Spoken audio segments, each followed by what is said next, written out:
Cadê o fone bacana? Os outros. Cara, eu não coloquei ele não porque estavam dando só de um lado. Esse aí tá dando dos dois lados e tá bem alto. Aí eu falei, quer saber, mano? Eu vou usar esse aqui mesmo. Isso. E. Isso. E. Resolvi Mas nem se fizer aquele negócio assim, ele funciona os dois? Não. Lá O tu outro falou do lá? teu, né? É Eu aquele trouxe. preto lá, Foi eu que sabe? trago. Eu não trouxe. Amanhã eu Tá. trago ele.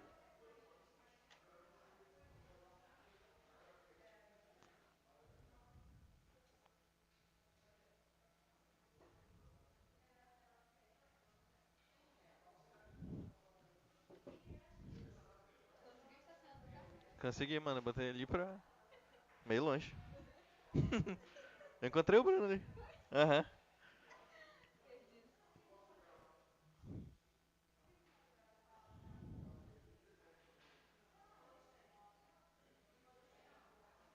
Oi, oi. Oi, testando, testando. Oi, oi, testando. Um, dois, três. Teste.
Ladies and gentlemen, welcome to Brazil, welcome to Manaus, welcome to the pre-COP30 conference, a scientific call for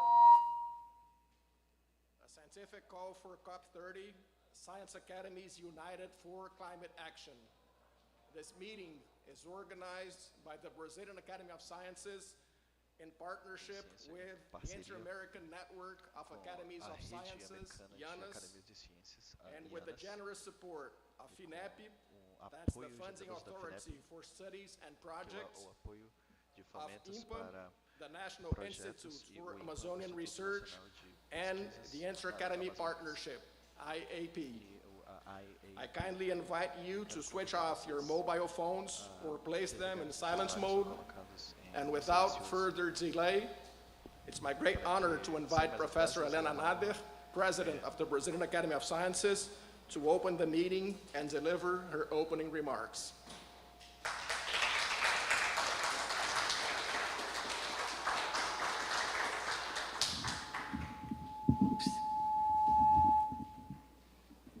Thank you, Marcos. Oops. Eu vou pegar na mão. Now it's better. Thank you, Marcos. Distinguished authorities, excellencies, representatives of governments and international organizations, dear colleagues from the academies of science of all continents, ladies and gentlemen.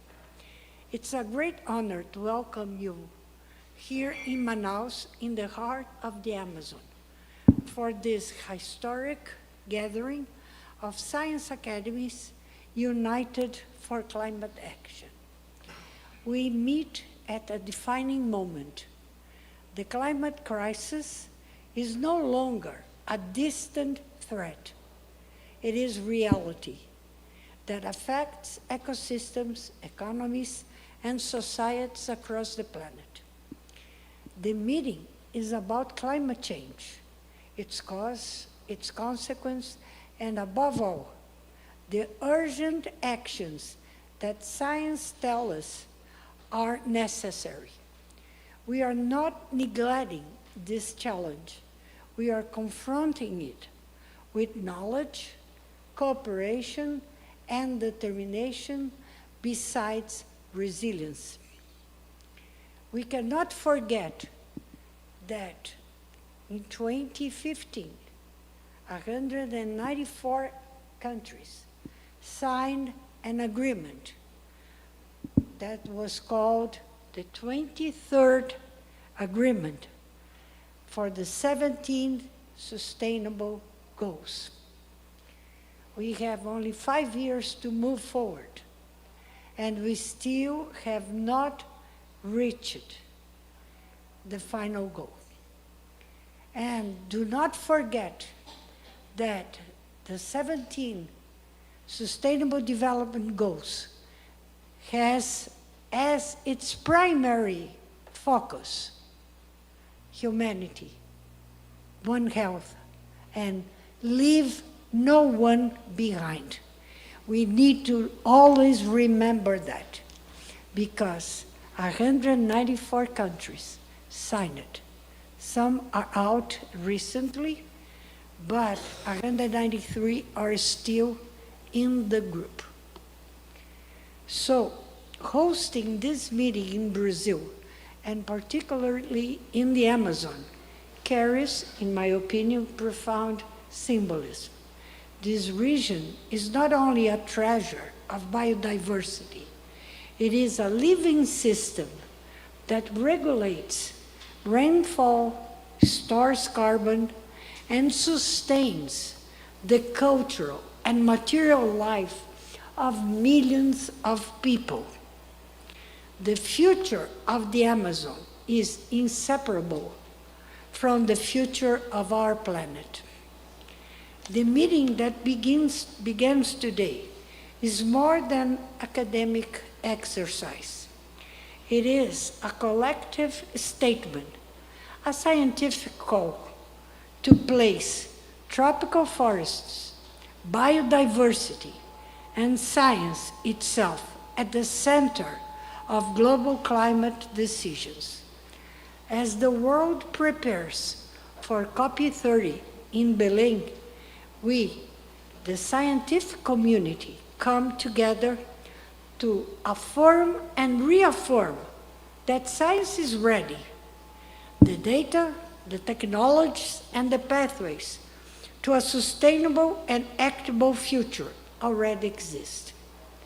What we need now is political will and international cooperation to turn knowledge into action.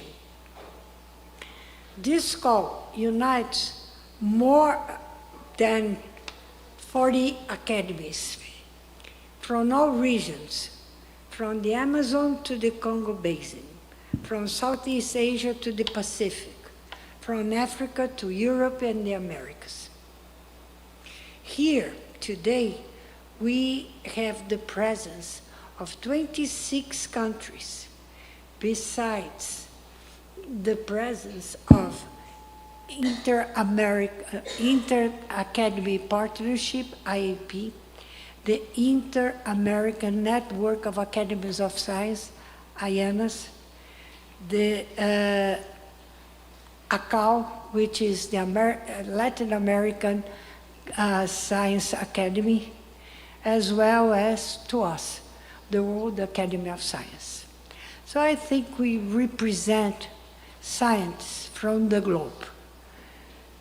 And together, we bring evidence, experience, and a shared commitment to safeguard the planet's tropical forests as a global common good, essential for climate stability, biodiversity, and human well-being. The Brazilian Academy of Science is deeply proud to host this initiative and to stand alongside our partners in IANAS, Karen Stryer, and around the world. We believe that protecting the planet, not only the tropical forests, is not only an environmental necessity. It is a moral and a civilizational imperative. It is about justice, sustainability, and the right of future generations to a livable planet. We got that, at least me, 77 years ago. I was born and I was put into this planet, and it was a beautiful place. Why am I not living the same for the the youth that are coming around? We have to bear that in mind.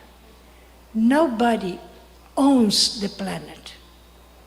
We all live in the planet.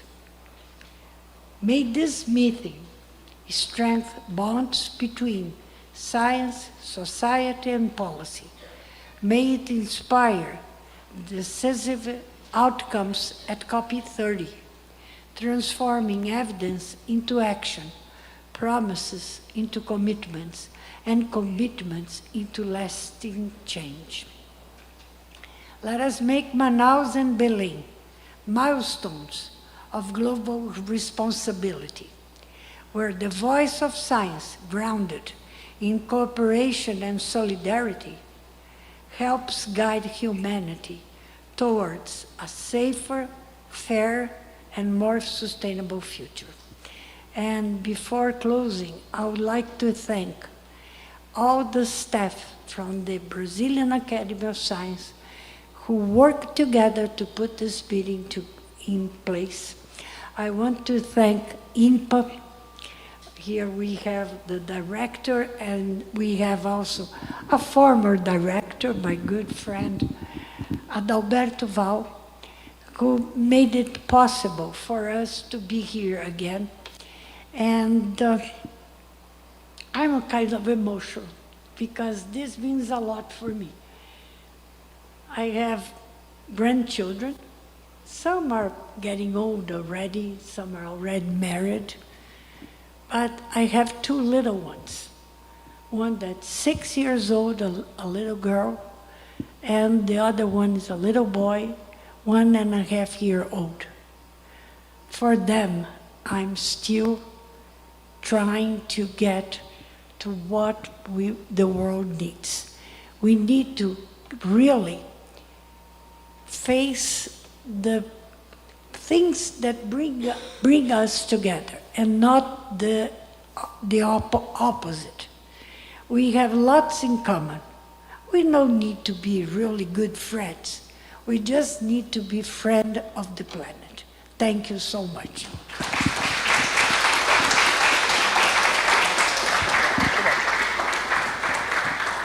Thank you, Professor Helena.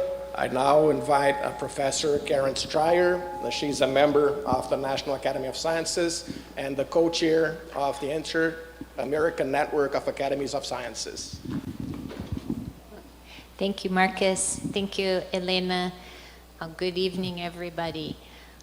As Marcus said, I'm the co-president of the Inter-American Network of the Academies of Sciences. And it is really a pleasure to be here again because it was just a little over 2 years ago, early July 2023, when IANAS, our group, met here with Elena as my co-chair, as well as the president of the Brazilian Academy. Thanks to Adalberto Val for coordinating that whole meeting for us again. We were standing here in the same room talking about a new initiative that we had just launched, the IANAS Amazon Initiative. And now 2 years and a few months later, here we are again in a much bigger forum to talk about what we can all do to contribute to a scientific basis for the COP30.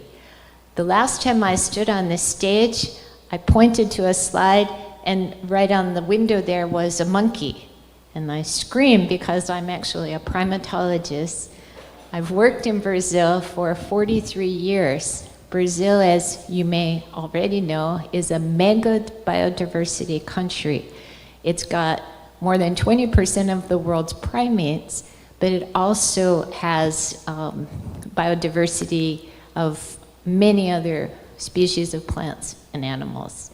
And so it gives me a special pleasure and scientific satisfaction that one of the main initiatives of the declaration that we will produce at this meeting includes biodiversity as a partner with climate change. And that for too long, these two very important and completely integrated concepts were treated by separate people in separate concepts with separate processes. And it's really nice that I think we'll have an opportunity to converge them more and to begin to think about these issues at a more integrated level. And the last thing I wanted to say is just that it's especially important to me, not just representing IANAS, but as a member of the US National Academy of Sciences, to be in a room with other science academies to talk about international collaboration. As you all know, things are changing rapidly in the US, and we American scientists need this kind of venue, this kind of opportunities to interact with our colleagues so that we can help improve the world. Thank you.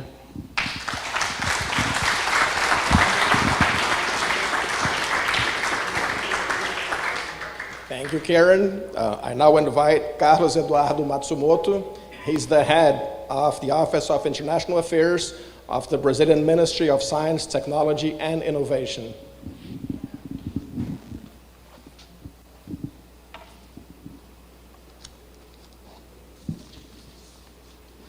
Good afternoon to all of you. It is with a great honor that the Minister of Science, Technology, and Innovation of Brazil participates in this event, a scientific call for COP30. On behalf of the Minister of Science, Technology, and Innovation, Luciana Santos, I thank the Brazilian Academy of Sciences and the Inter-American Network of Academies of Sciences for the invitation and extend my warm greetings to all presidents and representatives of the sciences academies that join us for the next 3 days. Brazil is making all the necessary efforts to have a conference of the parties in which the social participation is key to implement the agreements that reached in the previous COPs. This means that the civil society, including indigenous and local communities, the private sector, and of course, the academia and traditional knowledge holders. In this sense, this event organized here in Manaus is of extreme importance. The results that will emanate from the next 2 days of discussion can be a unanimous and legitimate voice in defense of science to warn and bring the solutions to the negotiations that will start in 3 weeks from now in Belém. We are proud as ministry and as Brazilian government to support this initiative, to support this event through FINEP and IMPA, the organizations from our ministry, and congratulate again ABC and IANAS for the initiative. We also congratulate some of the most important academies of science and the scientists that made the efforts to be here in Brazil to collaborate to this important action. It is truly symbolic that we are meeting here at the National Institute for Amazonian Research. IMPA is responsible for developing and coordinating several scientific projects and experiments of the Ministry of Science, Technology, and Innovation for the region. I would like to mention 2 of them, due to the relationship with climate change and international collaboration. The Ato Tower and the Amazon Face are large research infrastructures located in the heart of the Amazon forest that bring and will bring important scientific data to the most advanced climate science produced in the world. These experiments are possible because, in this case, Brazil, Germany, and the United Kingdom joined force to put forward such endeavor. Dear participants, we are living in turbulent times with conflicts and geopolitical tensions in several parts of the world and increasing protectionism, which sometimes can prioritize competition and security issues rather than cooperation. At the same time, the global challenge that we face and that can undermine our planet and our existence itself are growing. The Earth is getting warming, biodiversity is diminishing, people are still facing hunger, and the next health emergency will come sooner or later. We need more than ever partnerships in science to solve our common problems. We need more multilateralism and collaboration, not less. That's why we should stay firm, together, and optimistic in initiatives like this. Brazil reaffirms its long-standing commitment to promoting research international collaboration in order to drive development, social well-being, economic growth, inclusion, and environmental and climate sustainability. Our country also remains fully committed to reducing asymmetries and inequalities in access to and production of science. Thank you again for the invitation, and wish two productive days of work. Thank you.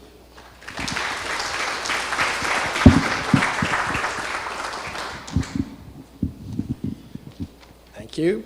I now invite Tainara Espíndola Pereira, who's the coordinator of the Interministerial Committee on Climate Change connected to the Ministry of Environment and Climate Change of Brazil.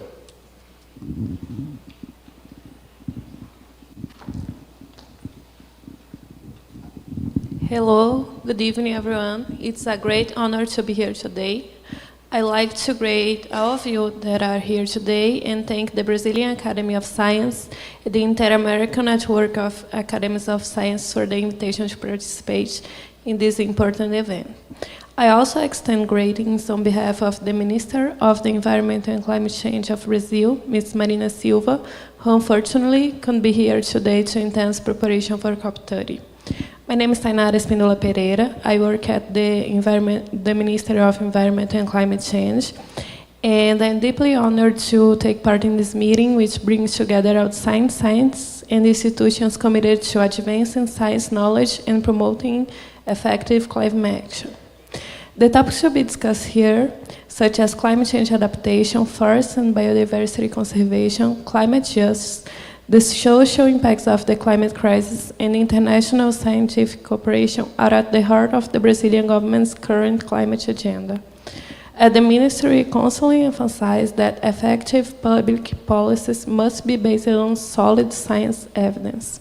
The principle has guided the development of Brazil's climate plan, that we call Plano Clima, the federal government's long-term strategy to address climate change, which was developed within the scope of the Interministerial Committee on Climate Change. The plan is in its final stage of preparation, and we hope to launch it by COP30. Recently, we made a significant step forward by reformulating the governance of the Interministerial Committee on Climate Change. We expanded participation and launched the Scientific Advisory Chamber, with the goal of bringing the government closer to the scientific community. This chamber will serve as a key bridge between the knowledge produced by academia and the formulation of evidence-based public climate policies. We expect this initiative to provide concrete contributions to the development and implementation of climate policies in Brazil, particularly in terms of monitoring and evaluation of these policies, allowing us to measure the country's climate action progress based on the best available science. This will also help us assess whether we are on track to meet our NDCs and, if it's necessary, make adjustments on the road. Forest and biodiversity conservation, another central topic of this event, is also an absolute priority for Brazilian governments. We recognize that there is no solution to the climate crisis without the protection of our biomes. For this reason, it is especially symbolic to be here today in the heart of Amazon, in one of the most beautiful places that I ever have been. I can't stop to staring the windows. And reaffirming our commitment to the protection of these ecosystems and to the traditional people and communities who have safeguarded them for generations. I would also like to highlight that international scientific cooperation is a fundamental pillar for advancing global solutions. Science knows no border, and only through dialogue and cooperation between countries and institutions will be able to accelerate the necessary transformation. For that, I once again congratulate the organizers on this initiative. So, besides being a public servant, I also hope to be a climate scientist, like you are. Now I'm science in training. I finished my PhD in bioenergy. So today I not only have the mission of represent the Ministry of Environment and Climate Change, but also the privilege of engaging with science that I deeply admire and think has a crucial role on construction this climate action. So thank you very much for the opportunity, and I wish you have a successful and inspiring event.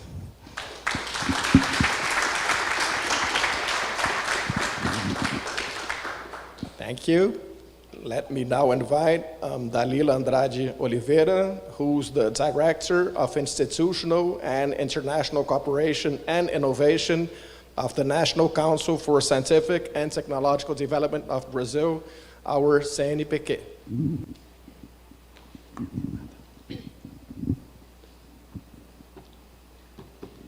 Good afternoon or good evening, ladies and gentlemen. My greetings for all the authorities present. I would like to congratulate Professor Helena Nader, President of the Brazilian Academy of Science, for organizing this important event, and thank her for inviting the CNPq, the National Council for Scientific and Technological Development, to participate in this meeting, this important meeting. The current situation has challenged us to present concrete proposals to address issues crucial to the survival of the planet.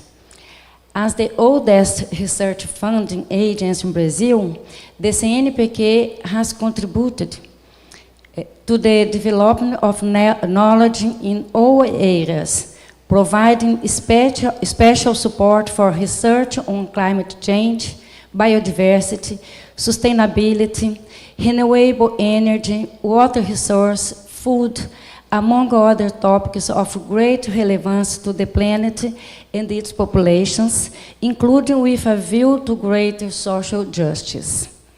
As everyone knows, the CNPq, together with the MCTI, has currently had a very committed agenda to restore the levels of support for scientific research in Brazil, lost due to years of denialism in many areas, but especially regarding the environment.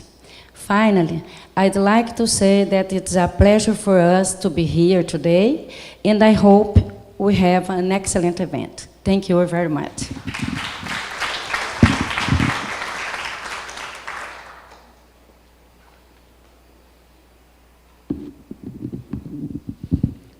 I now invite Marilene Correia da Silva, who's a member of the board of the Brazilian Society for the Advancement of Science, our SCBPC.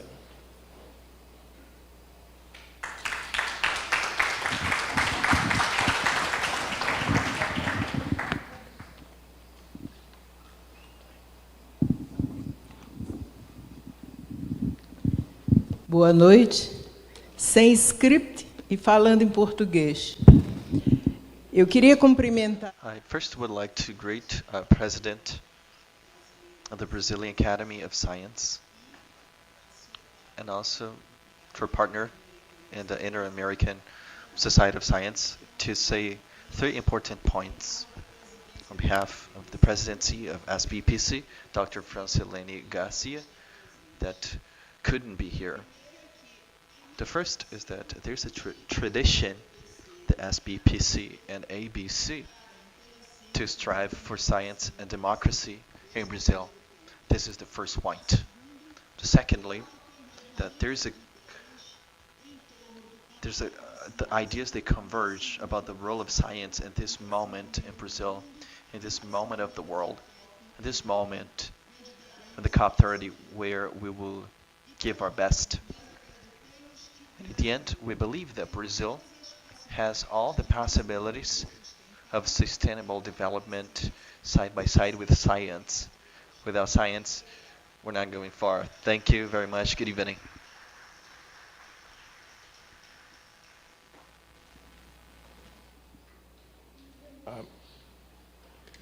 I now invite Tanara Lauschner, and she's the rector of the Federal University of Amazonas here in Manaus, and she's also representing the National Association of Directors of Federal Higher Education Institutions, ANGIFES.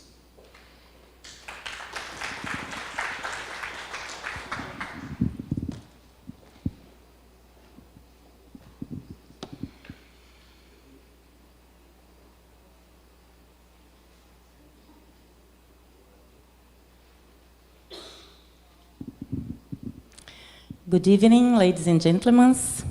It's a great honor to be here representing the Federal University of Amazonas and on behalf of the National Association of Directors of Federal Higher Education Institutions, ANGIFES, to participate in the opening of this highly relevant and timely event. First, I would like to greet the Brazilian Academy of Sciences, represented by its president, Professor Helena Nader, and greet Professor Henrique Pereira, our host here in IMPA.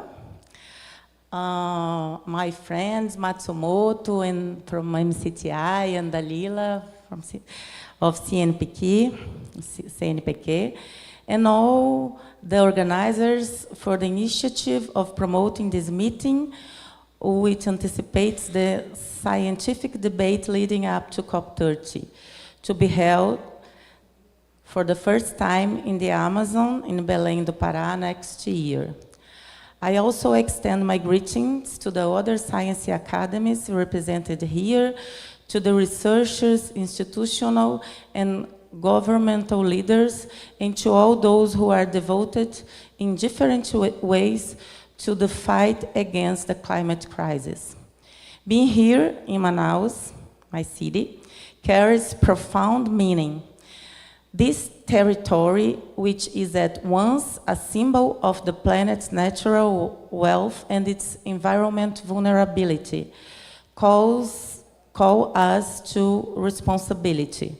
The federal universities of the Amazon know this reality well.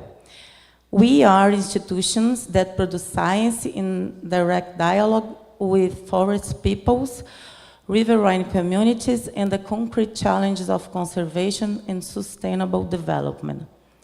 On behalf of UNDIFES and the Brazilian Federal Universities, I would like to express our gratitude for the invitation and reaffirm that we are fully committed to the climate agenda. We have been closely following the discussions leading up to COP30 and are mobilized to contribute actively those scientific knowledge, innovation, professional education, and the construction of solutions based on evidence and social justice. The network of federal universities is a true asset of Brazil.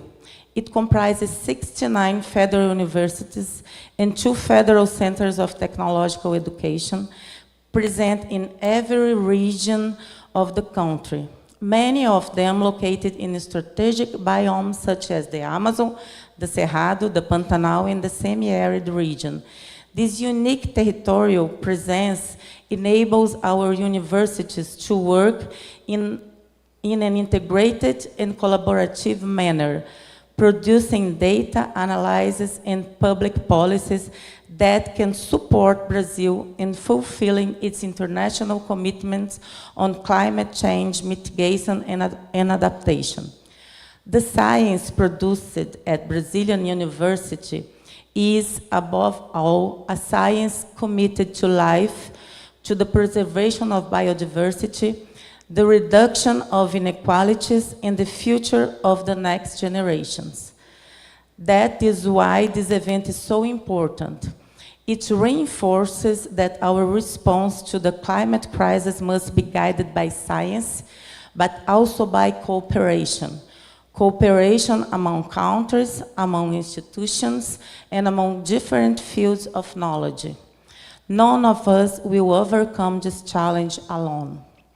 May this meeting generate concrete contribution to COP30 and strengthen the role of the scientific community in shaping global policies to face the climate emergency.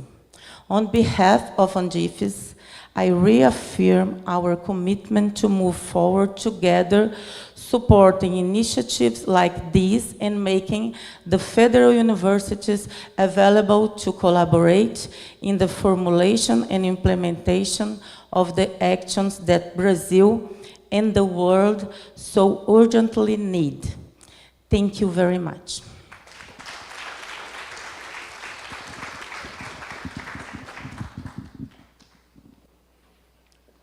I now invite Flávio Greenspan, who's the head of the Innovation and Sustainable Development Committee of the Brazilian National Academy of Engineering.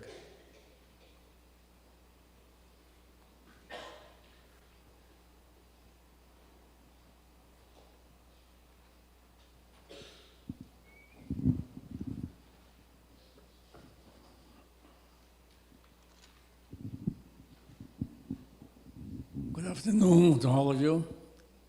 I would like to start thanking Professor Helena Nada for inviting us, the National Academy of Engineering, to be part of this wonderful event.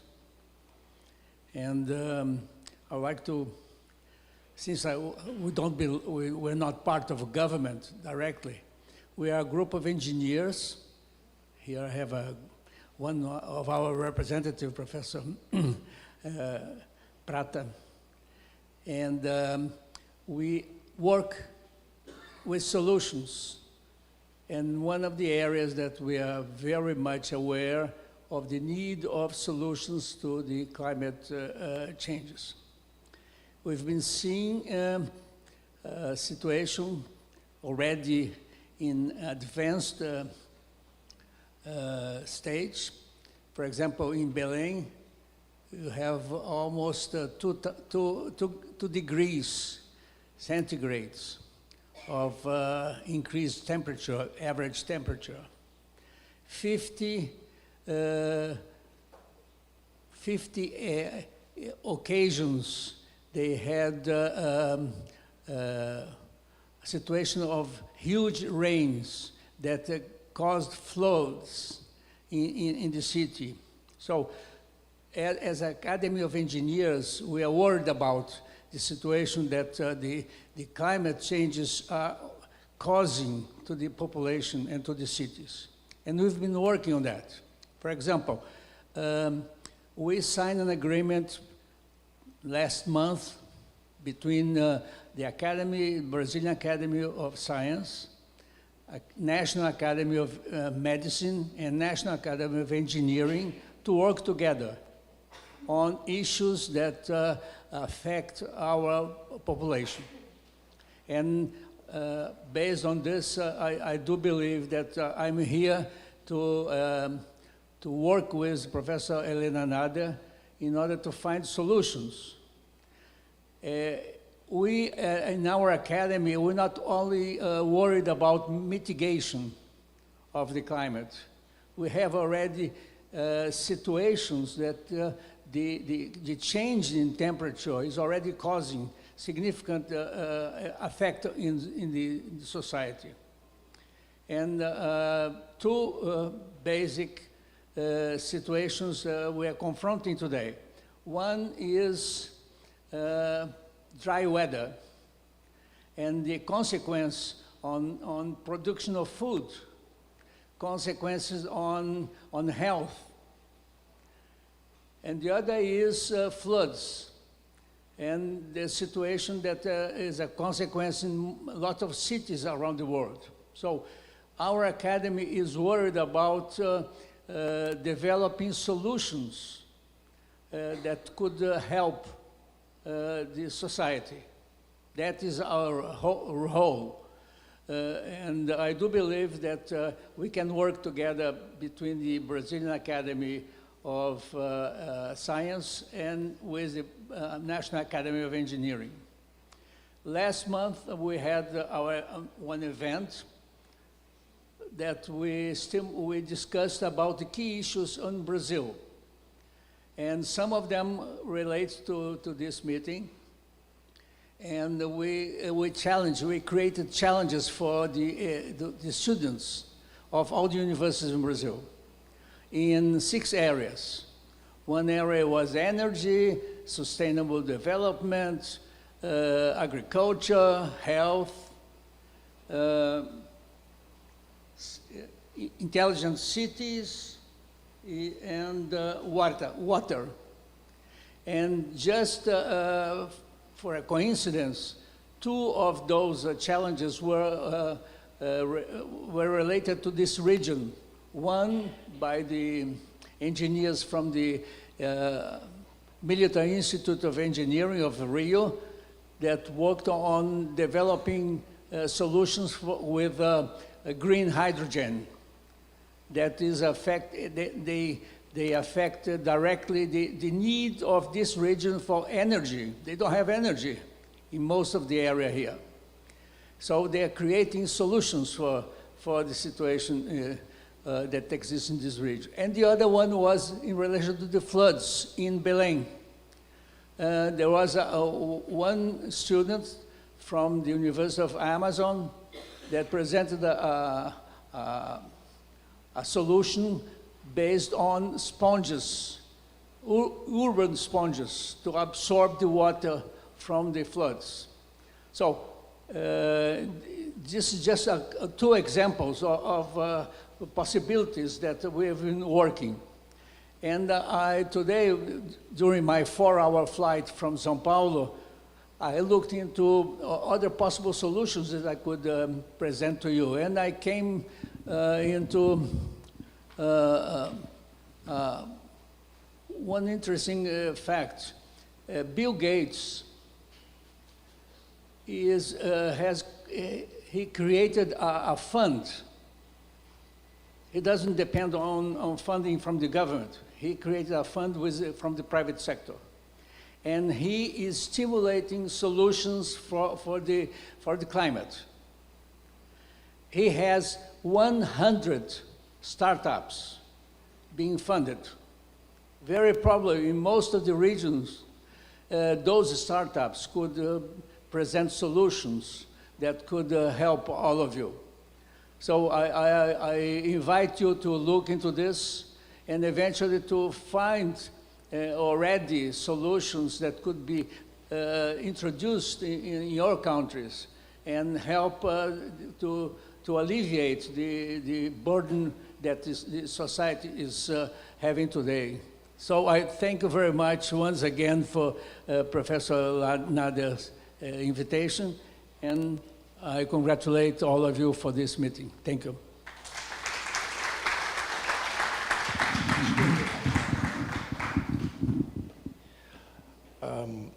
I would now like to invite our local host, Henrique Pereira, who's the director of the National Institute for Research of the Amazon, our INPA.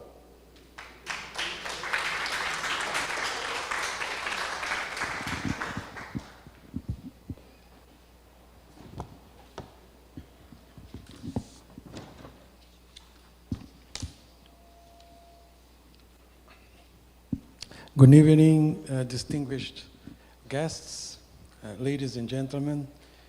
It's with great honor and joy that I welcome you on behalf of the Instituto Nacional de Pesquisas da Amazônia, INPA, to this important gathering, a scientific call for COP30, Science Academies United for Climate Action. Allow me to begin by extending my respectful greetings to Professor Helena Bonciani Nader, President of the Brazilian Academy of Science, and to the representatives of the Inter-American Network of Academies of Sciences, IANAS, whose joint initiative made this event possible. I would also like to warmly welcome all colleagues representing national and international academies of sciences, researchers, and policymakers who have traveled to Manaus to take part in this dialogue. In particular, I am delighted to greet my dear friend, Professor Cristina Branquinho, representing the Academy of Science of Portugal. She will join us tomorrow, and our community of Portuguese-speaking countries for environmental studies. And my colleague, Professor Jérôme Chave, with whom I share the honor of serving on the Binational Council of the Franco-Brazilian Center for Amazonian Biodiversity. Your presence here today symbolizes the scientific bridges that unite continents for the defense of our shared planet. Dear friends, hosting this event here at INPA is profoundly symbolic. For 70 years, our institution has stood at the forefront of research of Amazonian ecosystems, biodiversity, and climate, linking fundamental science to the well-being of the people of the forest. Today, as the world prepares for COP30 in Belém, this meeting reminds us that science must remain the fountain and the foundation for climate diplomacy and decision-making. From the heart of the Amazon, we send a clear message. Only through collaboration among nations, disciplines, and cultures, we can ensure a sustainable future for all of us. The discussions of the next days on biodiversity, knowledge, and justice, transitions to a sustainable climate future, and governance are essential to shape the scientific statement that will be delivered to COP30. It's our shared responsibility to make this statement not just a document, but a call to action guided by evidence, ethics, and equity. On behalf of INPA and its communities of researchers, students, staff, assessors, non-human beings, the forest, I wish you all an inspiring and productive meeting. May these conversations in Manaus, at Bosque da Ciencia in IMPA strengthen our collective commitment to the Amazon and to the planet. Thank you very much, and once again, welcome to IMPA.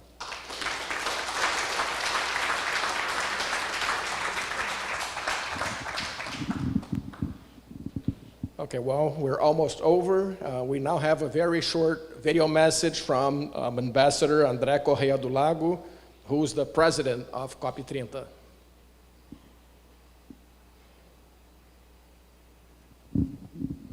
Se puder apagar a luz aqui de cima.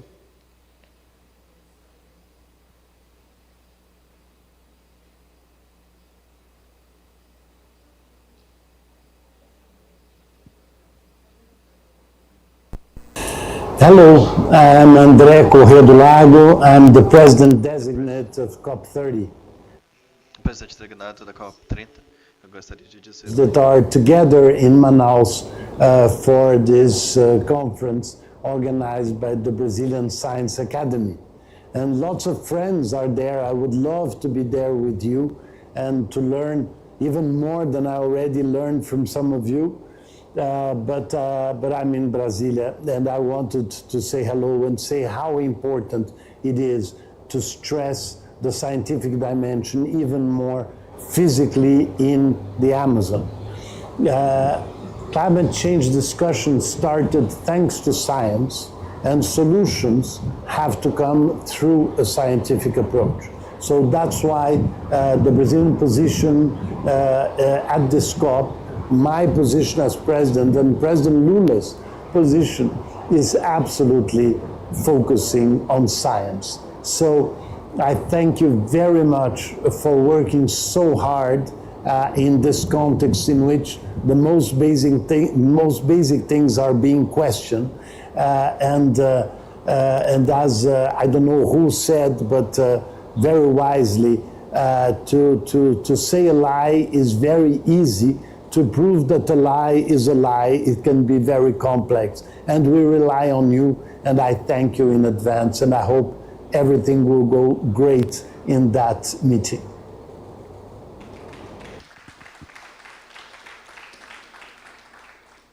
Okay, so we have one thematic session tonight, and I now invite Professor Glaucius Oliva, who's a member of the board of the Brazilian Academy of Sciences. He will be chairing the session on Rethinking Tomorrow, Can We Truly Build a Sustainable Climate Future?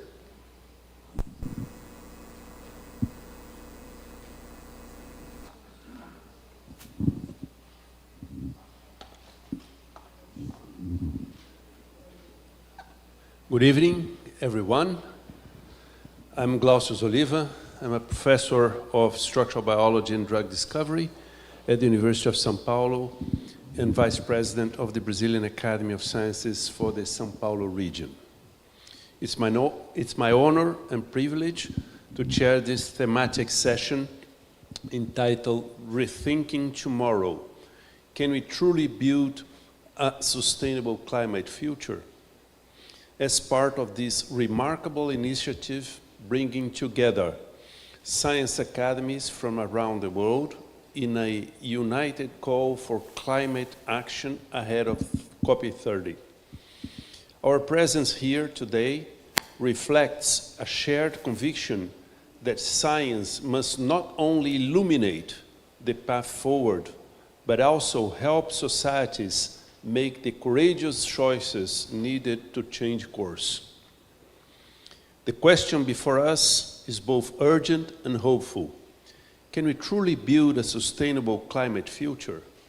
Invites us to look beyond technological fixes and consider the deeper transformations required in our economies, in how we value ecosystems, and in the ways we educate and empower future generations.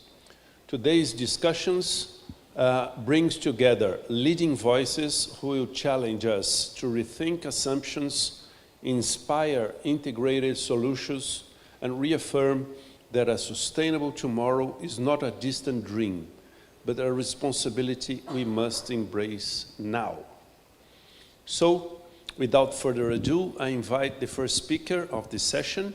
We have an hour and a half, more or less, So I suggest 20, 25 minutes presentations maximum so we can have some discussions at the end all together, right? So keep your questions, write them down, and we will have a discussion with all the panelists here at the end. So as I said, without further ado, let me first invite the first speaker of this session, Professor Paulo Artacho. Paulo Artacho graduated in physics in 1977, received a master's degree in nuclear physics in 1980, and a PhD in atmospheric physics from the University of São Paulo.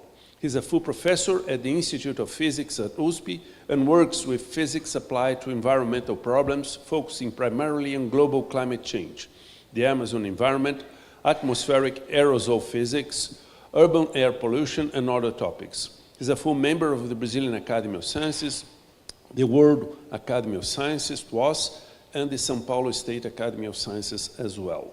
And of course, he's a member of IPCC. So looking forward to see your talk. Thank you, Paulo.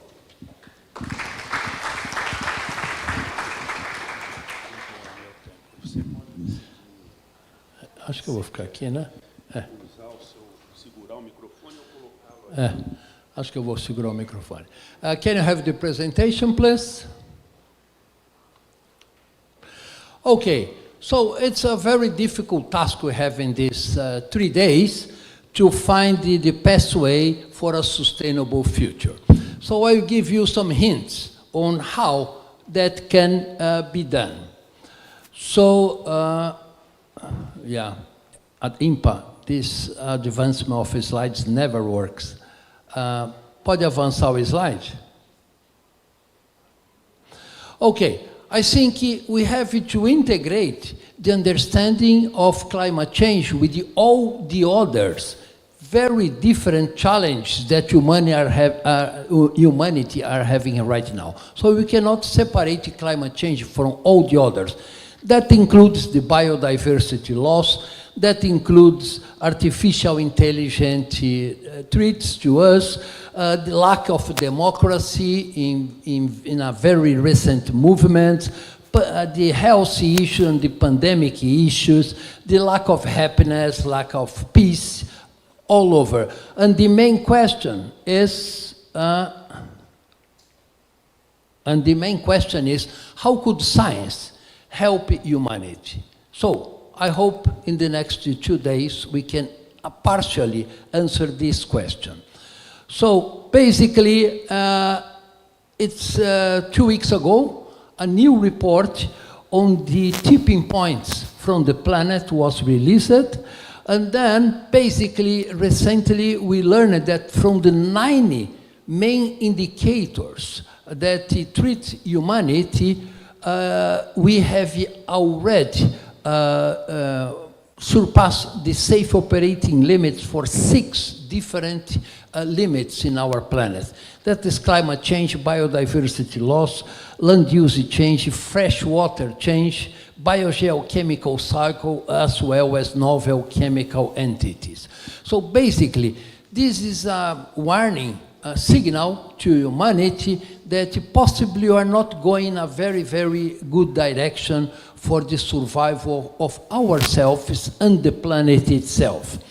Another important indicator is the World Economic Forum, the global risks, that points out that from the 10 main risks for the economy of the planet, 6 of them are associated with environmental and climate issues. And this is how the different drivers could make it difficult for the people who make a lot of money that met every year at Davos could continue to make money as they have done over the last decade. And you see that climate change, the biodiversity loss, the increase in climate extremes are on the top of the list for the difficulties we have for our economy. And the reason for that is exactly this single plot that shows that the global emissions of greenhouse gases are continuing to increase. Besides, we have 29 COPs so far on science since the Stockholm conference in 1972, 50 years ago, warned the society, the general humanity that, we have a problem, we have to correct this trajectory. So now is more and more clear we're emitting 57 billion tons of greenhouse gas emissions every year into our atmosphere. So these emissions makes the concentration of critical greenhouse gases like CO2, methane, and nitrous oxide, of which we all depend for our survival, to be increased significantly. In terms of CO2, 152% increase in the concentration in the atmosphere, methane 266%. So basically, we are changing the composition of the atmosphere. So that is the basic issue we are behind our discussion here. And from these from the main greenhouse gases, CO2 is responsible for 66% of the excess radiative force you have in our planet.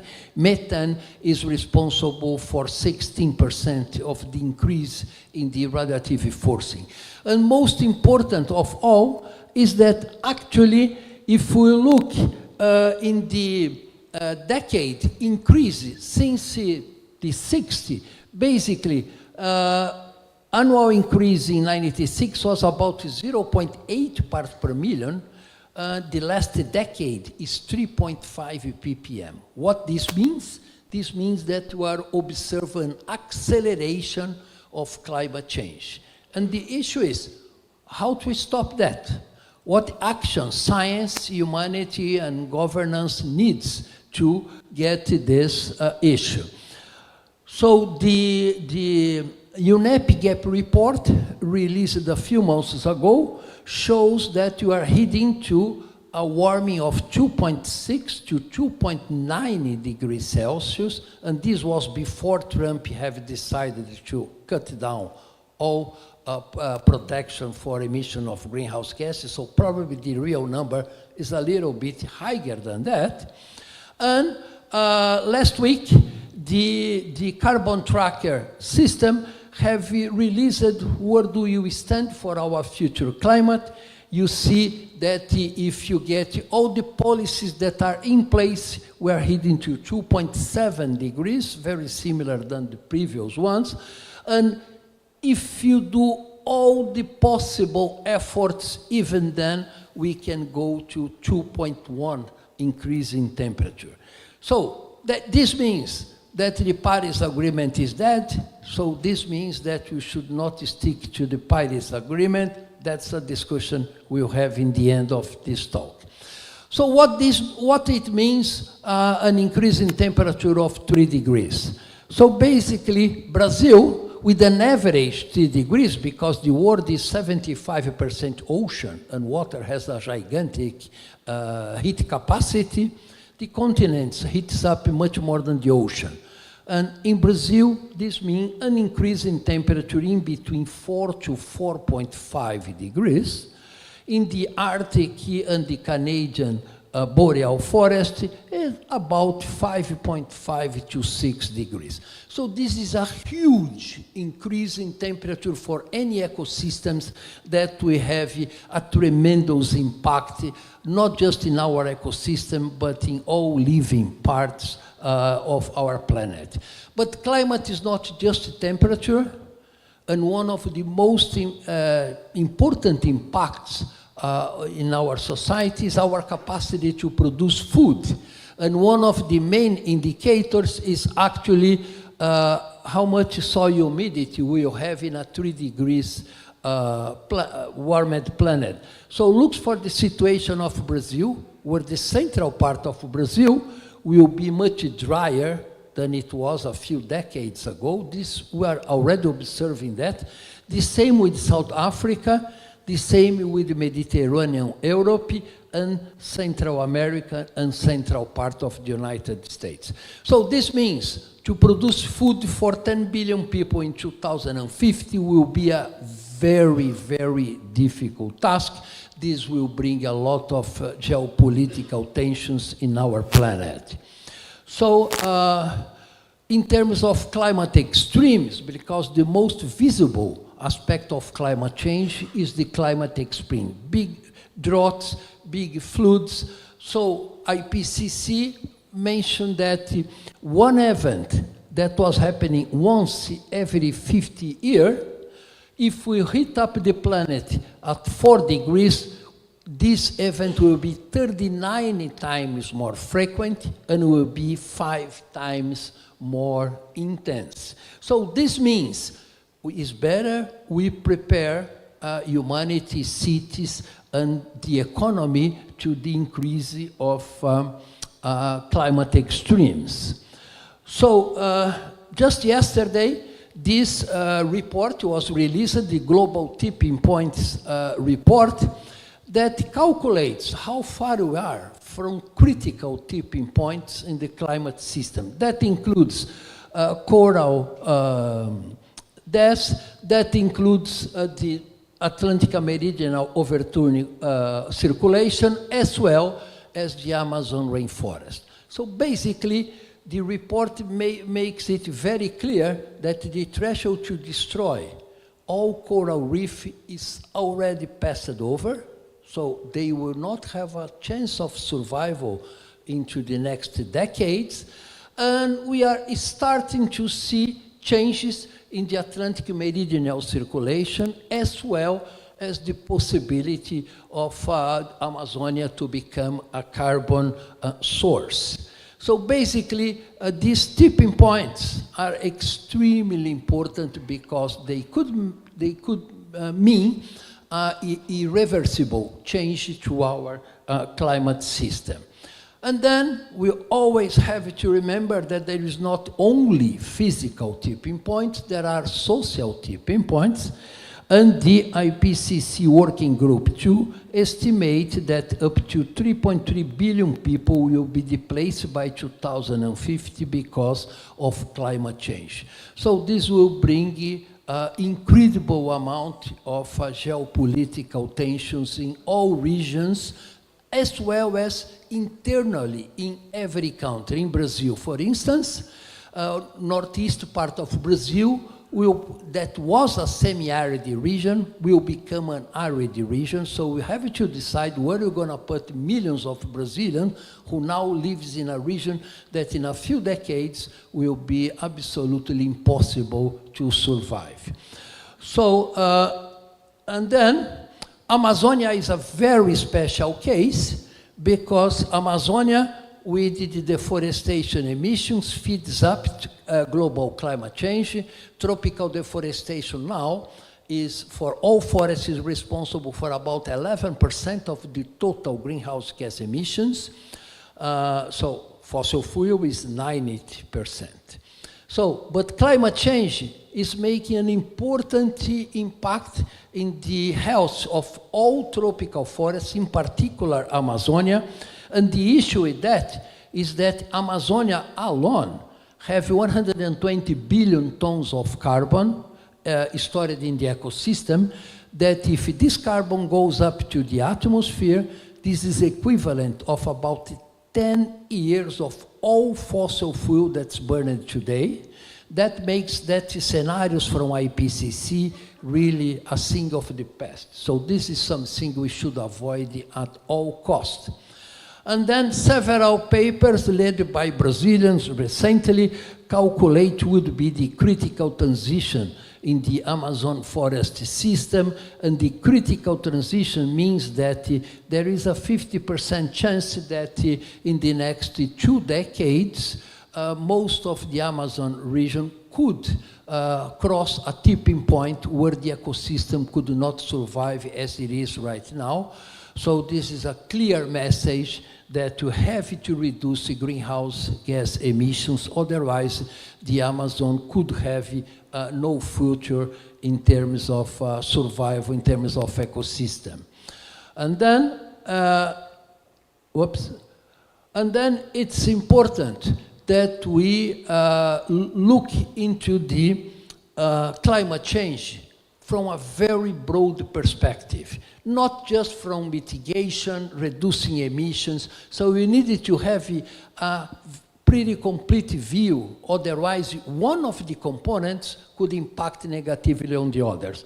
What this means, we have is to simultaneously taking care of all climate change drivers, all the effects that you are already observing in all the ecosystem and in the oceans.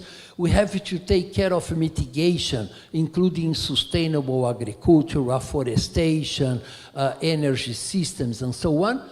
And at the same time, we have to work on climate adaptation, because the climate has already changed and will continue to change in a very fast way.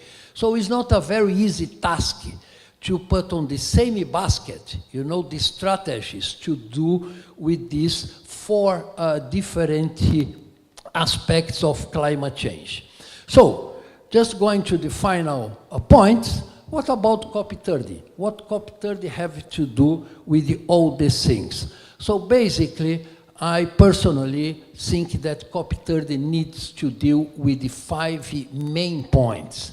The very first one is that we should carry out a fair and rapid transition from fossil fuel to sustainable energy. Without this point, forget all the other points. Second, we have to eliminate tropical deforestation by 2030. These 2 points are associated with the main sources of the greenhouse gases. But at the same time, we needed to implement climate financial mechanisms for developing countries, where Minister Haddad, Tropical Forest for Forever, is a very, very good initiative for preserving tropical forest, but as well as the $1.3 trillion fund that is being negotiated. It's not fair to expect that poor countries like Ghana, like countries in Latin America, spend their resources instead of fighting health or food for their population to invest in energy transition, while the developed countries just go around with their emissions. The fourth point is to implement adaptation policies for the new climate. Without adaptation strategy, including Amazonia, we will be in very bad shape. And finally, to emphasize multilateralism, because without working together, 196 countries that are signatory of the Climate Convention, we have no way out. So basically, only working together is that we can do something like that. We saw in the BRICS communicates, in the BRICS meeting in Rio de Janeiro, there was very important statement that they will work together on this agenda. And that's a nice new thing, because the BRICS includes China, Brazil, Russia, and India, is about 60% of the global emissions. It's not negligible, and it's a very important initiative. So, whoops. Yeah, so basically, a group, yeah, sorry for that, I'm mistaking the PowerPoint. Ambassador André Corrêa do Lago set up a small science committee of about 90 people, 5 from Brazil, 4 from outside Brazil, and we met over the last 3 months to deliver a basic document to Ambassador on how science should be treated in COP30. So the document has about 32 points. I will just emphasize a few of them. First, the essential principles of the Paris Agreement must guide the effort to strengthen the global response to climate change. Without Paris, because we are already above 1.5 degrees. The point is, does it make sense to still insist in the Paris Agreement? And the answer is yes. Why? because without the Paris Agreement, the increase in temperature, instead of expected 2.6, 2.7 degrees, would be 4 degrees. So it's helping a lot in terms of reduction, and we needed to emphasize the importance of the Paris Agreement. Limiting the global temperature increase in 2.5 above pre-industrial levels is absolutely essential for a safe and livable planet. We must reduce emissions strongly after a period of overshoot. What is overshoot? We will not be able to limit it to 1.5. Overshoot is you go above 1.5 and capture CO2 from the atmosphere and returns to 1.5 degrees if that is possible. That is the tricky word, but we can discuss that later. So basically, continual reliance on fossil fuel is likely to push the world faster and longer, increasing the overshoot beyond 1.5, and then it's essential to ensure that transition away from fossil fuel is carried out in a just, orderly, and equitable manner. The curious thing is that in the pre-COP last week, we had in Brasilia, none of the 25 present countries even mentioned fossil fuel again. This is something we have to worry about. Okay. More than that, achieving global net zero CO2 greenhouse emissions requires system transformation in all countries. It's not just reducing emissions. If you don't transform completely the economy and social aspects, there is no chance we can limit the temperature in 1.5 degrees. And also reducing non-CO2 emissions that are not formally part of the Paris Agreement. Beyond 1.5 degrees, the risk of crossing tipping points increasing and the impacts could be catastrophic. And the document mentioned this cannot be oversized. So we have to call the attention of the society more on the issue of the tipping points. And it's imperative to continue to develop all forms of carbon dioxide removal. We have to remove CO2 have already emitted. But, and the but is very important, recognizing that some of the CDR techniques may turn out to be far too expensive, fail to scaling up to this necessary scale, or create unacceptable impact on ecosystem and communities. So, CDR, removing CO2 is not a magic solution like the oil companies want us to think about that, but it could be an important strategy.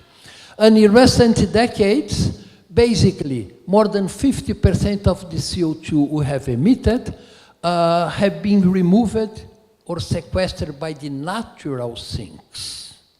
So there is a recommendation that protecting the critical sinks is of paramount importance in any discussion on CO2 removal. That includes forests and that includes the oceans. So this is we have to preserve the sinks for CO2 gases. And reducing greenhouse gas emission and jointly tackling air pollution in the big cities can be a win-win situation. So basically, reducing air pollutants such as ozone, black carbon, and methane will quickly reduce warming and at the same time saving millions of lives. This is a very important point. Methane has a lifetime of 11 years. CO2 in the atmosphere have a lifetime of a few centuries to 1 millennia. So removing methane has a much, much faster impact on the greenhouse gases, and that's a recommendation because this will also improve air pollution, and this will also save lives. Adaptation, including loss and damage, is a using priority as climate change treats all country, communities, and people around the world. So adaptation needs to be implemented as quickly and as intensively as possible. Ecosystem-based adaptation and nature-based solution could be central to adaptation, supporting climate resilience, biodiversity, and sustainable livelihoods in vulnerable regions. So nature-based solutions should be enhanced in terms of applications. And there is a need for structural transformation and effective participation of indigenous people and local communities. It's essential to acknowledge that numerous ways in which the knowledge and practice of indigenous people can and actually contribute to socio-environmental resilience in the face of climate change. So we have to find ways to integrate this knowledge in our way of doing science, especially for climate change. And climate financing at a scale that meets, my time is over, so just finishing. Climate finance at a scale that meets needs can boost confidence for all parties, keeping open the path to a moderate rather than a high temperature overshoot. So, and then finally, improving multilateral cooperation to tackle the climate crisis is a must. So this has been emphasized many, many times by Ambassador Correa do Lago. So finally, yesterday, we published a note on O Globo newspaper, together with Thelma Krug, on COP30 should not lose their focus. And which is the focus? The focus is that only with the progressive elimination of fossil fuels will be possible to guarantee the sustainable future. What we see in all debates from COP30, you know, because people think that COP30 will solve all our problems. So let's make it very clear. COP30 will not solve the issues of the quilombolas in the Marajó region. COP30 will not solve the problems with the protection of the Amazon indigenous people. COP30 will also not solve the issue of the mercury poisoning in the Amazon. COP30 will not stop criminality in Amazonia, will not stop deforestation.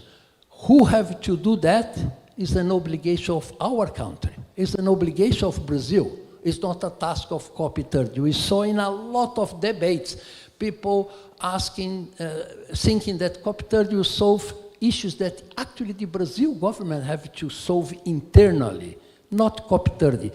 And that's an important message.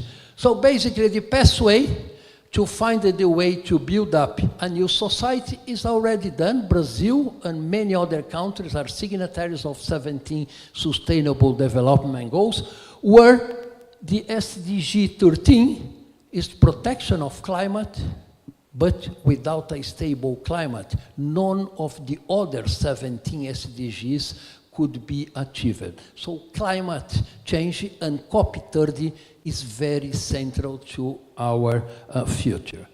So, and basically, science, I think, is very clear to all of us, is critically important to avoid a collapse of the global climate system.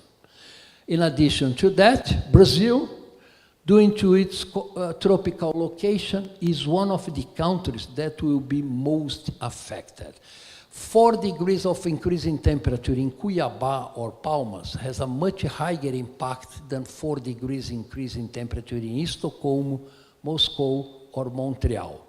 So we are actually much more treated by climate change than most of the developing countries.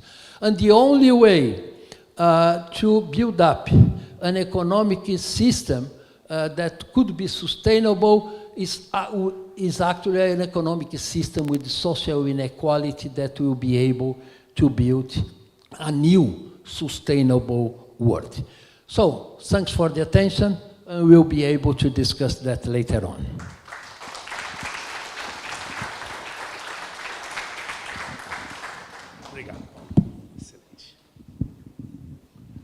Thank you, Paulo, for an inspiring and in many ways very, very illustrative presentation. So now it's my pleasure to invite Dr. Mariana Schmink, who is Professor Emerita and Distinguished Teaching Scholar at the University of Florida, where she served in the Center for Latin American Studies and the Department of Anthropology. She holds a BA in Anthropology from the University of Michigan and earned her PhD in Anthropology from the University of Texas at Austin. Professor Schmink is internationally recognized for her pioneering work on tropical conservation and development with a strong focus on the Brazilian Amazon. Her research in Brazil emphasized community-based resource management, gender and development, and agroforestry systems. Professor Schmink, the floor is yours. Thank you for coming.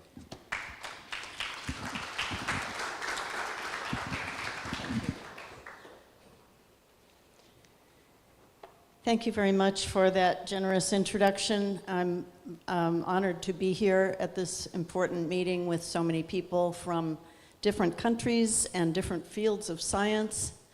We're here in the middle of the Amazon, and I'm going to speak about my own experience as an anthropologist of over 50 years working in the Amazon, and use that as a way to reflect on the possibilities for the future and to highlight the potential for socio-bioeconomies as the foundation for a future thriving economy, climate-friendly economy based on standing forests and flowing rivers to benefit both local communities and the planet as a whole, as Paulo Artacho just showed us. Okay.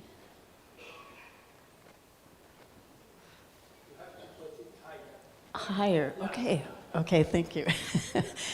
I will begin with a brief review of what I have learned from the current unsustainable trajectories over the past 50 years that have contributed to bringing the region close to a tipping point of no return.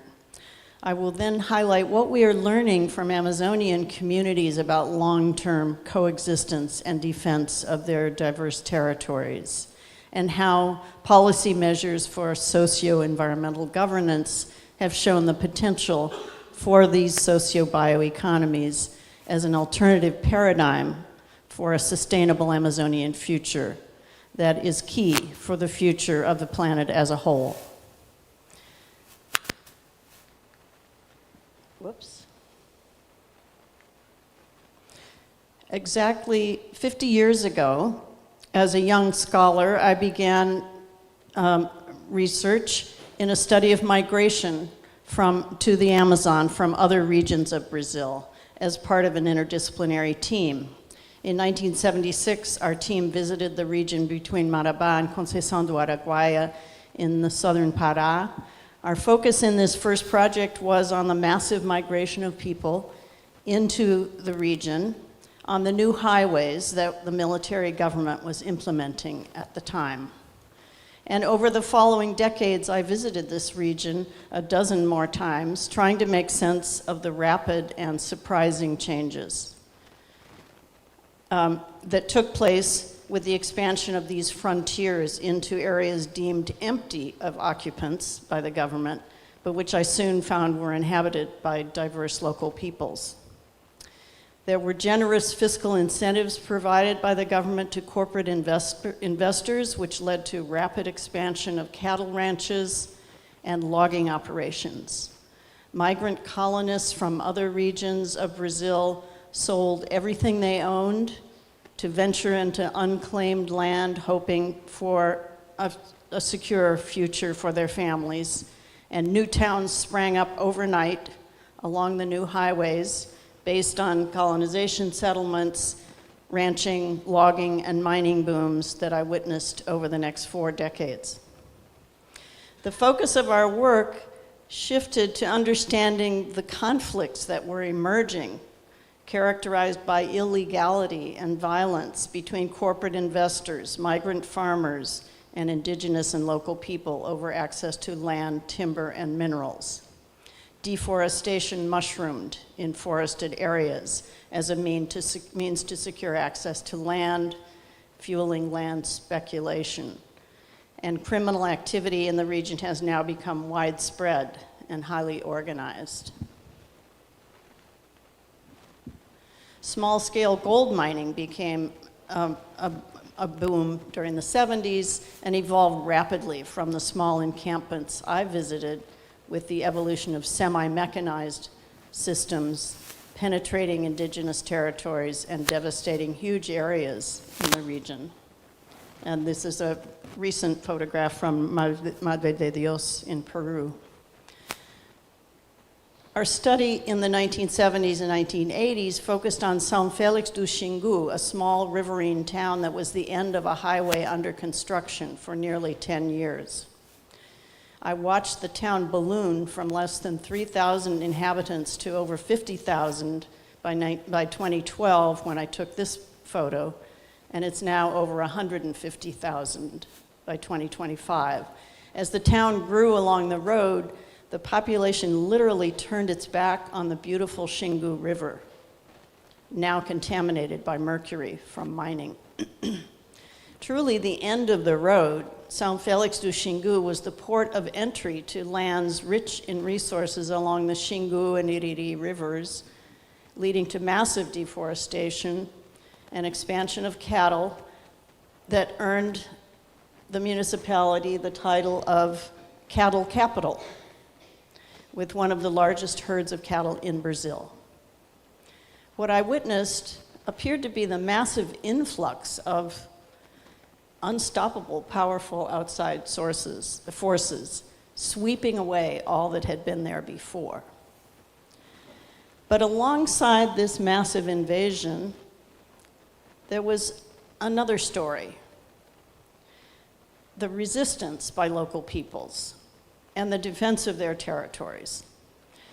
As you can see from the cover of the books we wrote about this, we focused on the conflicts over resources and how they transformed those regions. We also had a photo on the cover of the book of a Kayapo warrior on the wing of an airplane. That's because in the 1980s, in the midst of this massive frontier expansion in southern Pará, the Kayapo organized resistance enabled them to expand the area of their demarcated territory.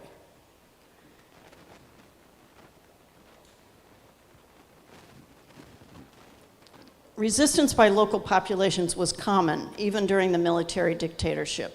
Independent miners invaded gold mining areas overnight, including the massive Serra Pelada, which became a populous militarized mine, as the miners resisted takeover by the government and by mining companies. And the construction of the Tucuruí Dam and others also led to organized resistance movements. In the 1980s, resistance movements arose all over the region after Brazil's transition to democracy. In the 1990s, rubber tapper leader Chico Mendes, who was part of a community of traditional peoples living from extracting forest products, was awarded several international environmental prizes for his efforts to halt deforestation in the western Amazonian state of Acre. I was privileged to know and work with Chico before he was murdered in December of 1988. By this time, my work in the Amazon had shifted to research and capacity building efforts in Acre to support the new policies the rubber tappers were promoting, including the establishment of extractive reserves, which became an international model for sustainable use categories in other countries, and also that the state's forest government implemented in the 2000s.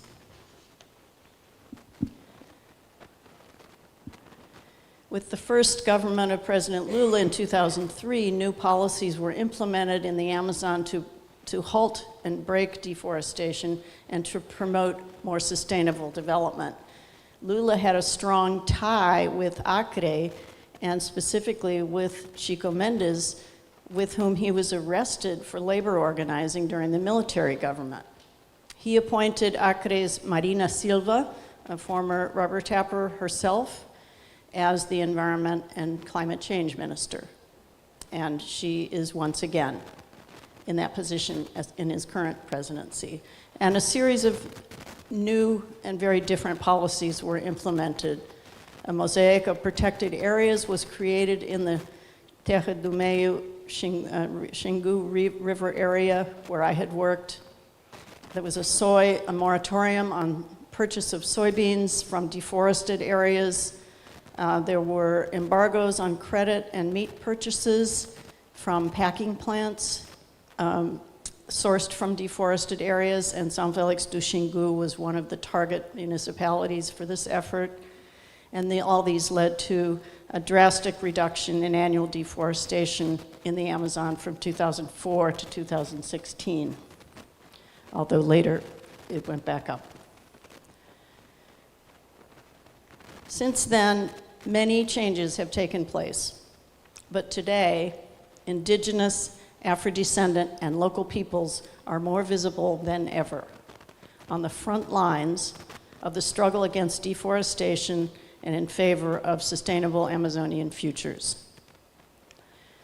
We are learning from these long-term Amazonian inhabitants about a different paradigm of development for the region, based on diverse local socio-bioeconomies that support their livelihoods and their territories. I want to make the case that the current continuing emphasis on subsidies and support for destructive commodity and extractive activities that threaten the sustainability of the Amazon as a socio-ecological system must be replaced by support for these socio-bioeconomies. Socio-bioeconomies are the focus of a chapter for which I've been serving as a co-lead author in the 2025 Amazon Assessment Report that is now being finalized by the Science Panel for the Amazon. The Science Panel is a UN organization that brings together over 300 scientists, several of whom are here today. And it will be released for the COP30 climate meeting in Belém next month. The chapter also includes 6 brief calls to action that focus on urgently needed measures to support socio-bioeconomies with specific measures and examples of promising initiatives already underway to promote innovation and develop fair value chains for Amazonian products. Amazonian indigenous, Afro-descendant, and local communities are highly diverse, but through their varied interactions with the biodiversity in their territories, they forge holistic and reciprocal relationships with the common goods that sustain their well-being.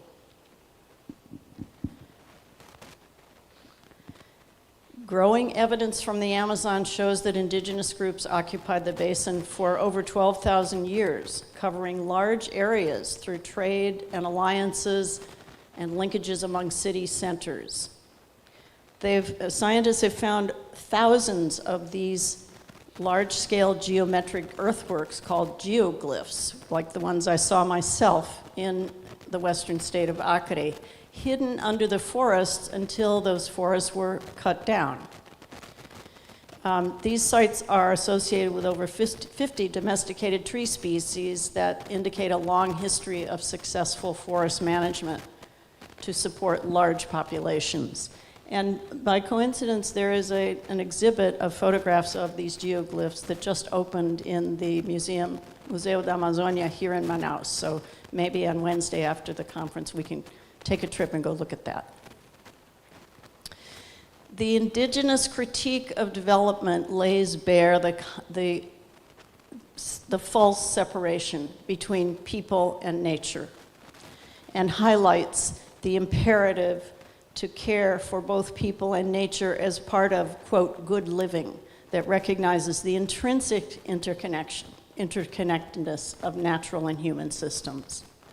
This holistic understanding resonates well with the systems perspective of ecologists. who also focus on complex interconnections in natural systems. Anyone who has listened to indigenous people and other local native peoples should be struck by their powerful, value-focused, integrated views of nature and people, based on principles of caring, as expressed in the concept of buen vivir in Spanish, which is codified in the constitutions of 4 countries in South America.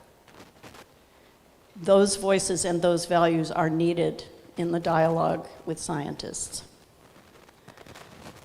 Despite their diversity, these communities share an understanding of practices that enhance socio-biological conditions specific to each aspect of a territory, including the processes that support the territory's complexity.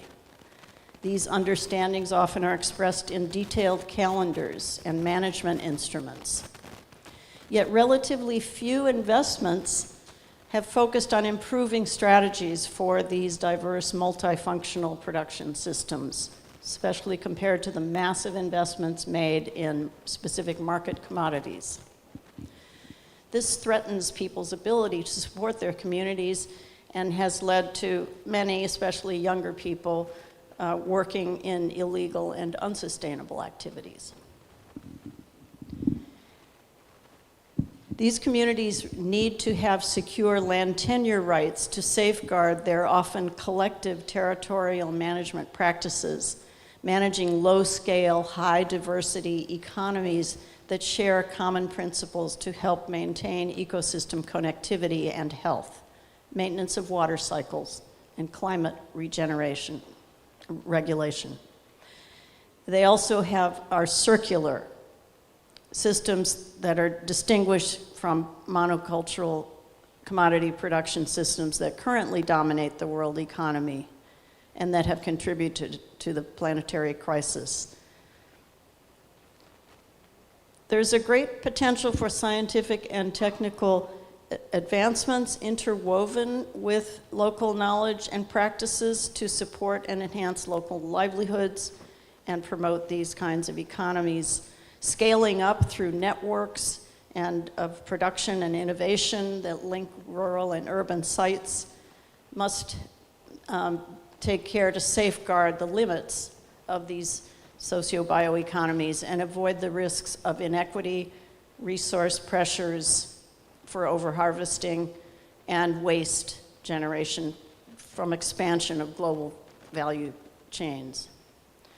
These observations point to the importance of scaling socio-bioeconomies in a responsible way to avoid the risks of undermining those principles that have made them so effective and that have been shown to exist in scaling markets for Amazonian products.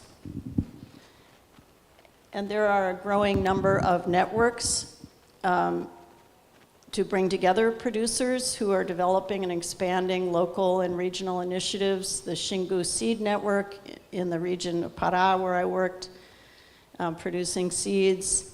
The North Amazon Alliance brings together 17 initiatives in 5 Amazonian countries who are working together. There are also examples of responsible scaling, such as the organization in Brazil called Sanctu, working with smallholder farmers to combine regenerative pasture, ecosystem restoration, and agroforestry. Sanctu has a goal of expanding from 10 to 50,000 producers and restoring and monitoring 5 million hectares. Context-specific solutions rooted in a deep ecosystem understanding are the basis of indigenous knowledge. Even within the Amazon, ecosystems and human contexts vary drastically. And when scaling, this translates to highly localized strategies based on specific land purposes for restoration, for agroforestry, on specific compositions of population, and understanding the scale to respect thresholds.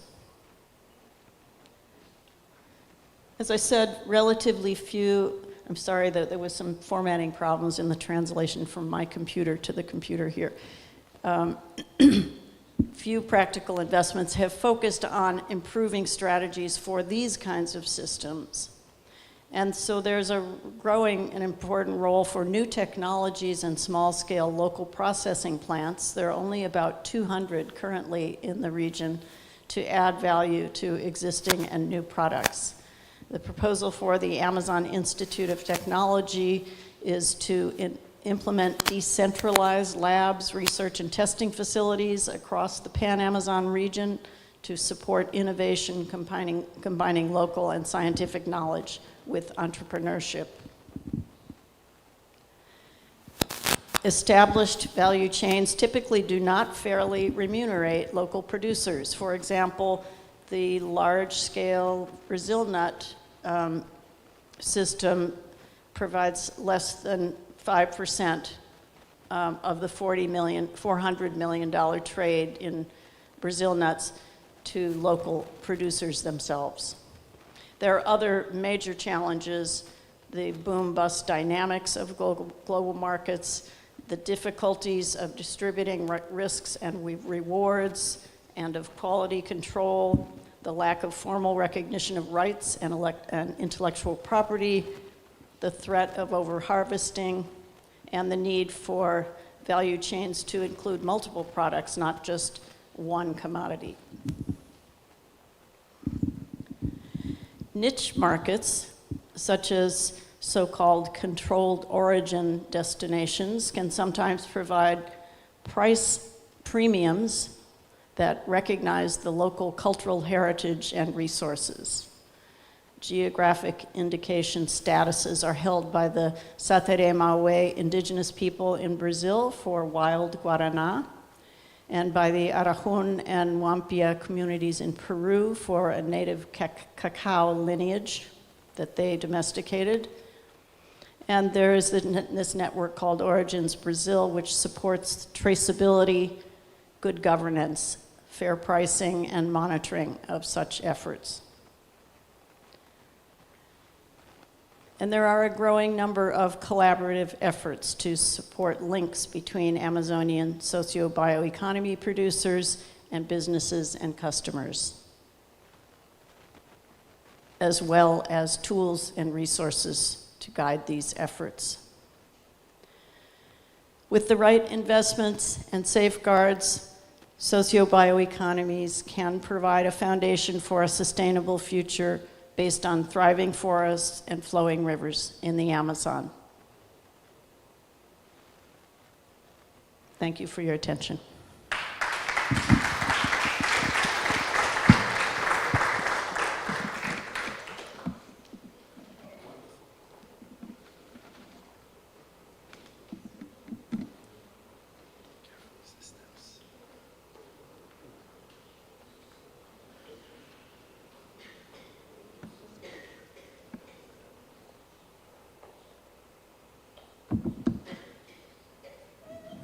Thank you, Professor Schmink, for bringing forward the people.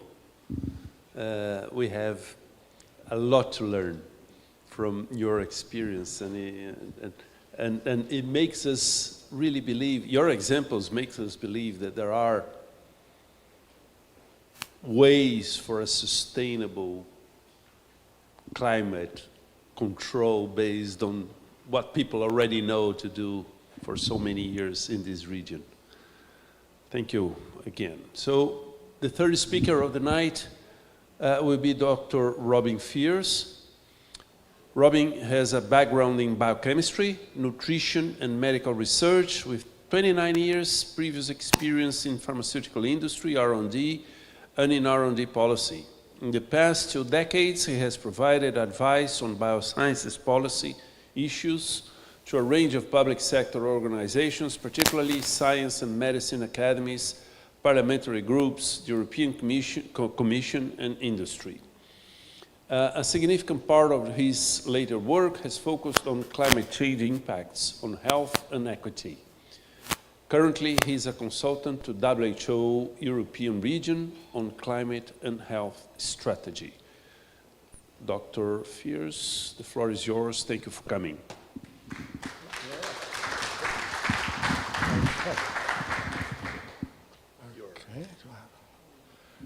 Okay, thank you very much. And let me first, of course, join with the other speakers in thanking the organisers for inviting me here to this splendid setting, exciting event. I'm going to present some work from the Inter-Academy Partnership, IAP, which Helena has already mentioned as a key international framework for academies. And my focus will be on climate change in health. You might wonder, given that, why I've chosen the image on this title slide. What has it got to do with health? I use it to emphasize the point of planetary health, that we can't think about human health without considering the multiple interactions with the environment that I will come on to. So that's what I'm covering. And this is the IAP Global Network. I want to emphasize that it's a network of academies of science, engineering, and medicine. And as we heard earlier, it's important for those disciplines to come together to understand the problems that we face on climate change and to think about solutions. IAP is organized in 4 regional networks in the Americas, in Europe, in Asia, and in Africa. And when IAP developed its strategic priorities a few years ago, the list here was identified as the priorities, and I think each and every one of them is relevant to what we're talking about in terms of academies emphasizing and clarifying the role of science to groups such as COP30 and to raise the visibility of the essential role of science in developing solutions. So that's the strategy of IAP. And over the years, as I'm sure many of you know, IAP has worked on a number of topics relevant to what we're talking about over the next few days. In particular, a statement several years ago on the interconnections between climate change and biodiversity. It has already been mentioned how closely related these topics necessarily are. And I won't go into the detail on those interactions. The report is available, but I do just want to reiterate a point that was made in the welcome speeches, that there are many interactions at the scientific and ecological level between climate and biodiversity, but what we don't yet see is a policy convergence, particularly at the global level in the UN system. Biodiversity and climate change are often still considered to be separate subjects, whereas, of course, there are many policy interconnections. I won't say more about that, but for the rest of my talk, I will turn to the importance of climate change on health and the negative impacts on health. Climate change is not only an environmental crisis, well, of course it is, it's also a health emergency. And the work of WHO and others over the last few years has defined multiple pathways of risk and multiple impacts on health. And they're summarized briefly in this slide. And essentially, the pathways are both direct and indirect, and I'll give you a couple of examples for that. And the impacts at the bottom there are found across many health systems, the health services themselves, but also the human health systems, for example, cardiovascular, but not just physical health. There are also significant impacts of climate change on mental health. And of course, it's a truism to say that we're all affected by these pathways, but it's also very true to say that vulnerable groups who are already affected most by health inequities are affected most by climate change. So there is an exacerbation of inequity. So let me just give you a couple of examples, show what I'm talking about. This is a direct effect on health. Increasing heat, we already heard, is a significant result of greenhouse gas emissions increasing in the atmosphere.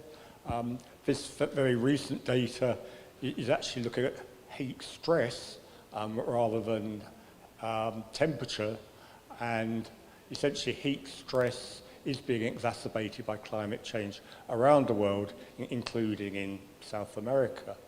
So it is affecting us all.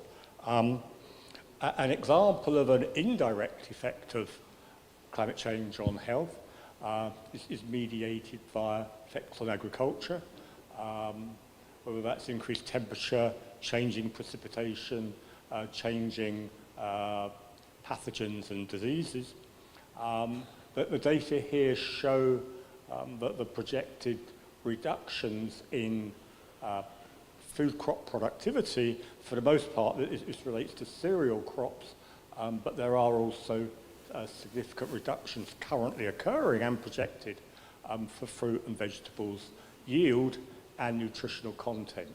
So this is a large field of study. The problems are shared worldwide, including, of course, in Brazil. It might seem that some of Northern Europe will avoid the impacts of climate change on food and agriculture.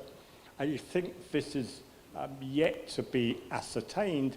It is indeed true that a warming climate increases the number of months in the year that Northern Europe can grow crops, but that is probably going to be offset by changes in precipitation and by changes in pests and diseases that will affect food crops. So it's a complex picture. So turning to IAP, we've been conducting a project over the last few years, a global project supported by the regional academy networks, who each produced their own report on assessing the impacts of climate change on health.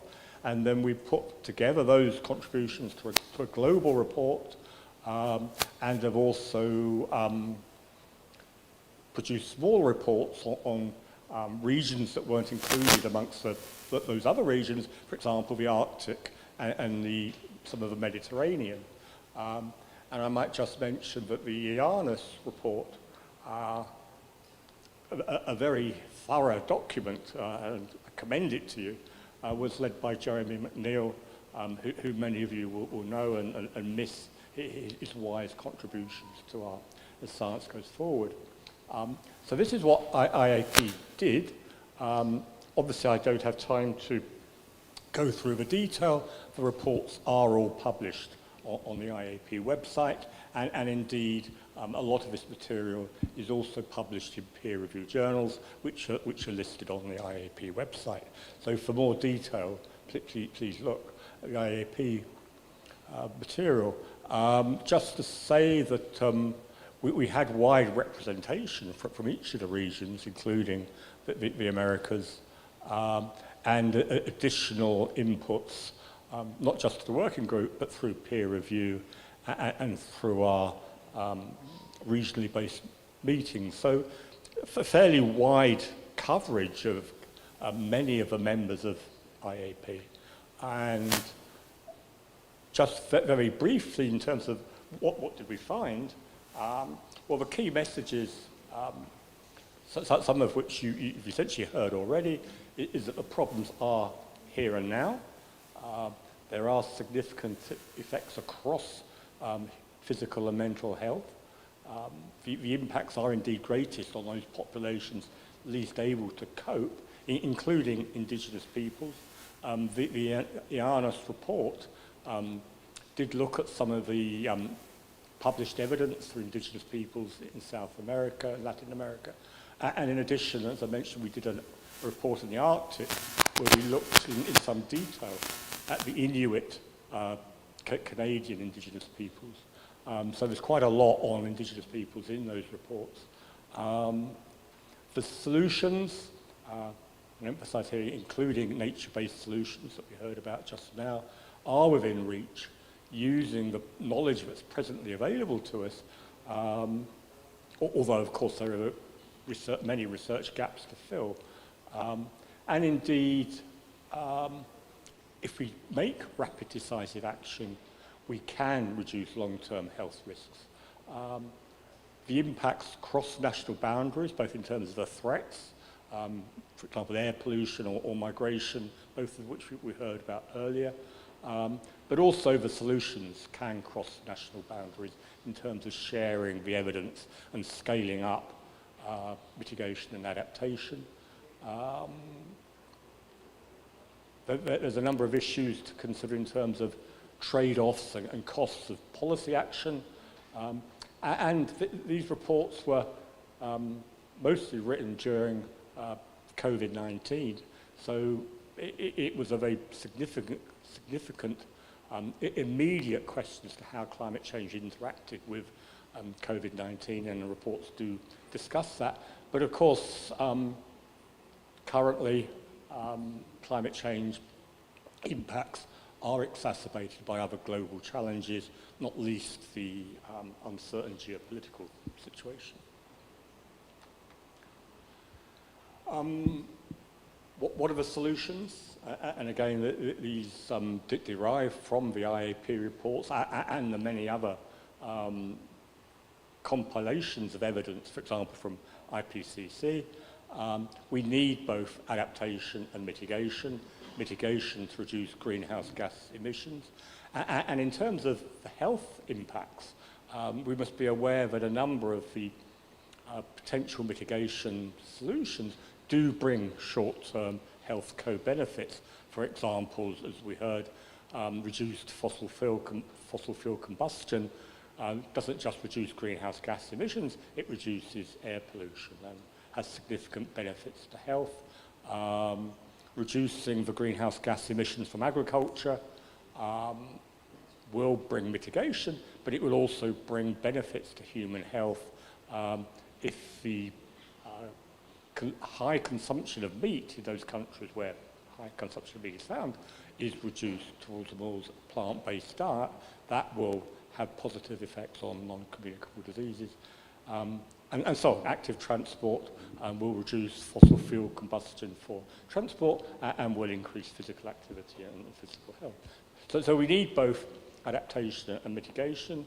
With regard to adaptation, let me emphasize it's not just adaptation in the health sector itself, although critically important that is, but adaptation, for example, in urban planning, increasing the amount of green spaces, or in agriculture, increasing climate resilient traits in crops. So we need both. And in terms of the title of this session, Rethinking Tomorrow, there's a number of underlying scientific challenges that still need to be addressed as we progress these solutions. Currently, the geographical distribution of research is very biased towards Western Europe, North America. Much less is known about the threats in the rest of the world, and even less about the solutions to those threats. So we do need to collectively attend to the research bias that currently exists. We need to do more to understand the attribution of impacts to the climate risk pathways. We need attribution in order to demonstrate to policymakers that the threat is real, to demonstrate in the courts of law that this is a correctable change. We need to take a transdisciplinary approach to research to remove the silos that we find in many universities where focus is still on single disciplines. We need to move to transdisciplinary approaches. And that's also true, of course, at the policy level. We need to do better in integrating across sectoral policy. And there's a couple of other points on that side that I won't go into, but at the moment, and COP30 may well return to the issue of what do we do about loss and damage initiatives. It's a complex issue. All I would say is that any loss and damage work needs to be based on scientific evidence, and that includes the health evidence, and it's not obvious at the moment that that will be so. So this is what the scientific community needs to do in broad terms. One specific example drawn from recent IAP work, together with the global NGO, Save the Children, looked at essentially health adaptation case studies in vulnerable populations, including children, in order to understand what makes a good case study, what makes an effective adaptation intervention, how should the results from case studies be used in policy terms and be available for scaling up to practice elsewhere. So some very practical questions. And IAP over the last couple of years has published both a volume of the individual case studies and a summary for policymakers on the lessons drawn from all of the case studies. One of the case studies was conducted here in Brazil, and I'll spend a minute on that. For all the rest, I'm afraid I must refer you to the published material, but I will come back to the overall conclusions. This was the Brazil case study which looked at the intersection between heat as climate change with air pollution and socio-economic vulnerability in these city centres across Brazil, including Manaus. Sorry, I apologise if you couldn't see all the detail. I just wanted to give an impression of the research evidence, which actually has also been published in detail previously by Professor Saldiva and his colleagues.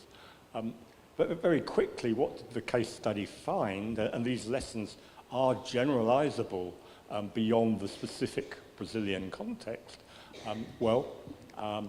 Climate change and air pollution intersect. They exacerbate each other, and they do affect children's health. Focus was on children. The effects do depend on a complex mix of demographic and other factors, access to health services, inadequate socio-economic status, and so on. The scientific evidence alone is probably not sufficient to change public policy, and policymakers must also take into context the values and cultures of those affected the local community. And I think it's self-evident that rapid action is needed. More details are in the case studies from IAP. But more generally, conclude what did we learn, or what can the scientific community learn in designing case studies? It's important to take a systems-based approach to research, to integrate across disciplines and across sectors. Health issues are not a matter just for the health sector, but we have to think about urban planning or agriculture or transport or whatever. But a systems-based thinking does provide a framework for using the results and translating those results to policy and practice. A very critical part of all of the case studies, and what was designed into the case studies by IAP, was the importance of co-producing solutions with the end users, with the local community involved. That might seem self-evident, yet many scientific studies on the threats and on solutions have been conducted without consulting the community affected. And that is essential in order both to produce valuable research, but also to ensure that the uptake of the outputs is then possible in the community. And increases the likelihood of avoiding maladaptation, which bedevils a lot of research studies in this area. When thinking about case studies, what should the scientific community do, that there is still a great need to focus on those underserved groups, whether they're indigenous peoples, children, the elderly, the poor, and so on. And IAP is still considering how to use the lessons from this and other research to provide guidance to the research community more generally on how to design adaptation studies. And not just to design the research, but how to ensure that the outputs of that research are taken up by policymakers and by others. And again, come back to the point that climate change does intersect with other health crises and has to be taken into account in multiple SDGs, not just the SDG on climate that we heard about. Of course, at the same time, there's a lot of other work identifying what needs to be done in health in the face of climate change. This is a very recent common position from about 50 organizations in the Latin American and Caribbean region on what needs to happen to tackle climate change in health. The recommendations are direct both to national governments and to the international community. And obviously the detail is in this publication. All I will say now is that I think really all of these recommendations need to be underpinned by robust science. Perhaps not obvious from the bulleted list, but the research community has very important roles and responsibilities in all of those recommendations relating to climate and health. So, coming back to rethinking tomorrow, what do we conclude from this work for IAP and others? Well, we need to do better in using the evidence base that's already available. In our experience, very few governments are using the material that is already available for them. And I guess that's partly a problem for the scientific community rather than the policymakers. So we need to have clearer avenues of transmission of research to the policy community, and action should and can be integrated between countries and sectors. It's not it's not a matter just for the health sector. But in addition to using the evidence that's already available, we do need to fill knowledge gaps through new transdisciplinary research. For example, to understand solutions and how to upscale those solutions, how to replicate them. And we need to understand more about the attribution of effects in order to convince policymakers, in order to convince courts of law, and so on.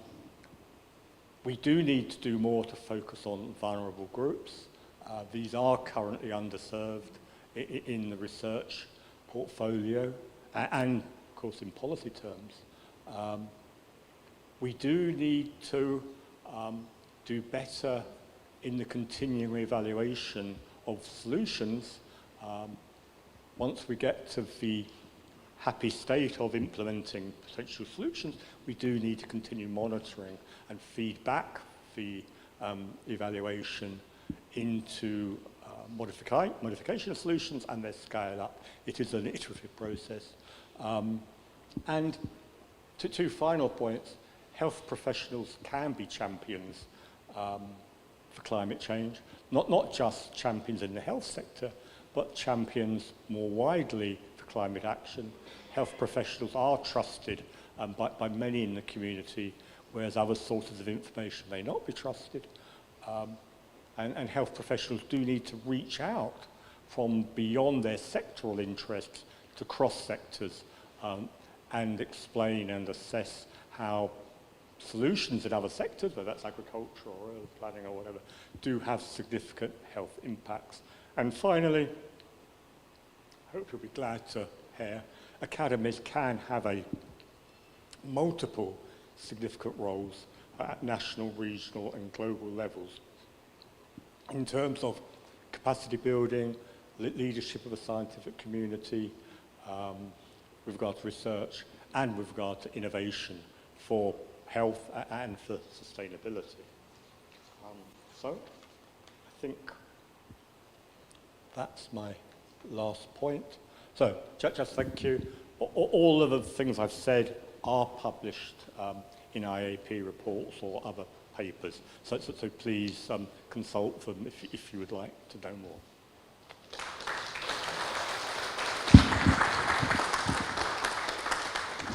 I think you can stay. Can I invite the three speakers for a brief discussion session? We are running late, a little bit late, but I think that we can at least keep 15 minutes for discussion of this very, very exciting panel. I know that we have a dinner waiting for us. And caipirinhas as well. Wow, that's a good motivation for a quick discussion. So please just raise your hand and we'll bring you a microphone for a question. Maybe Fernando will help us with one microphone running around.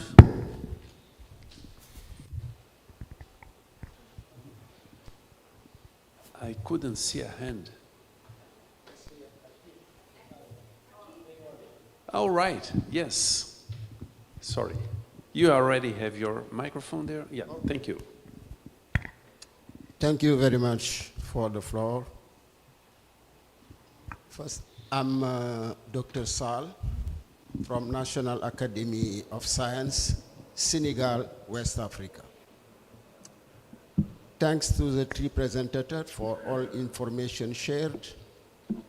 And Professor Artaxo, you ask a very important question. How could science help humanity facing the climate crisis? I would bring some contribution to answer this question.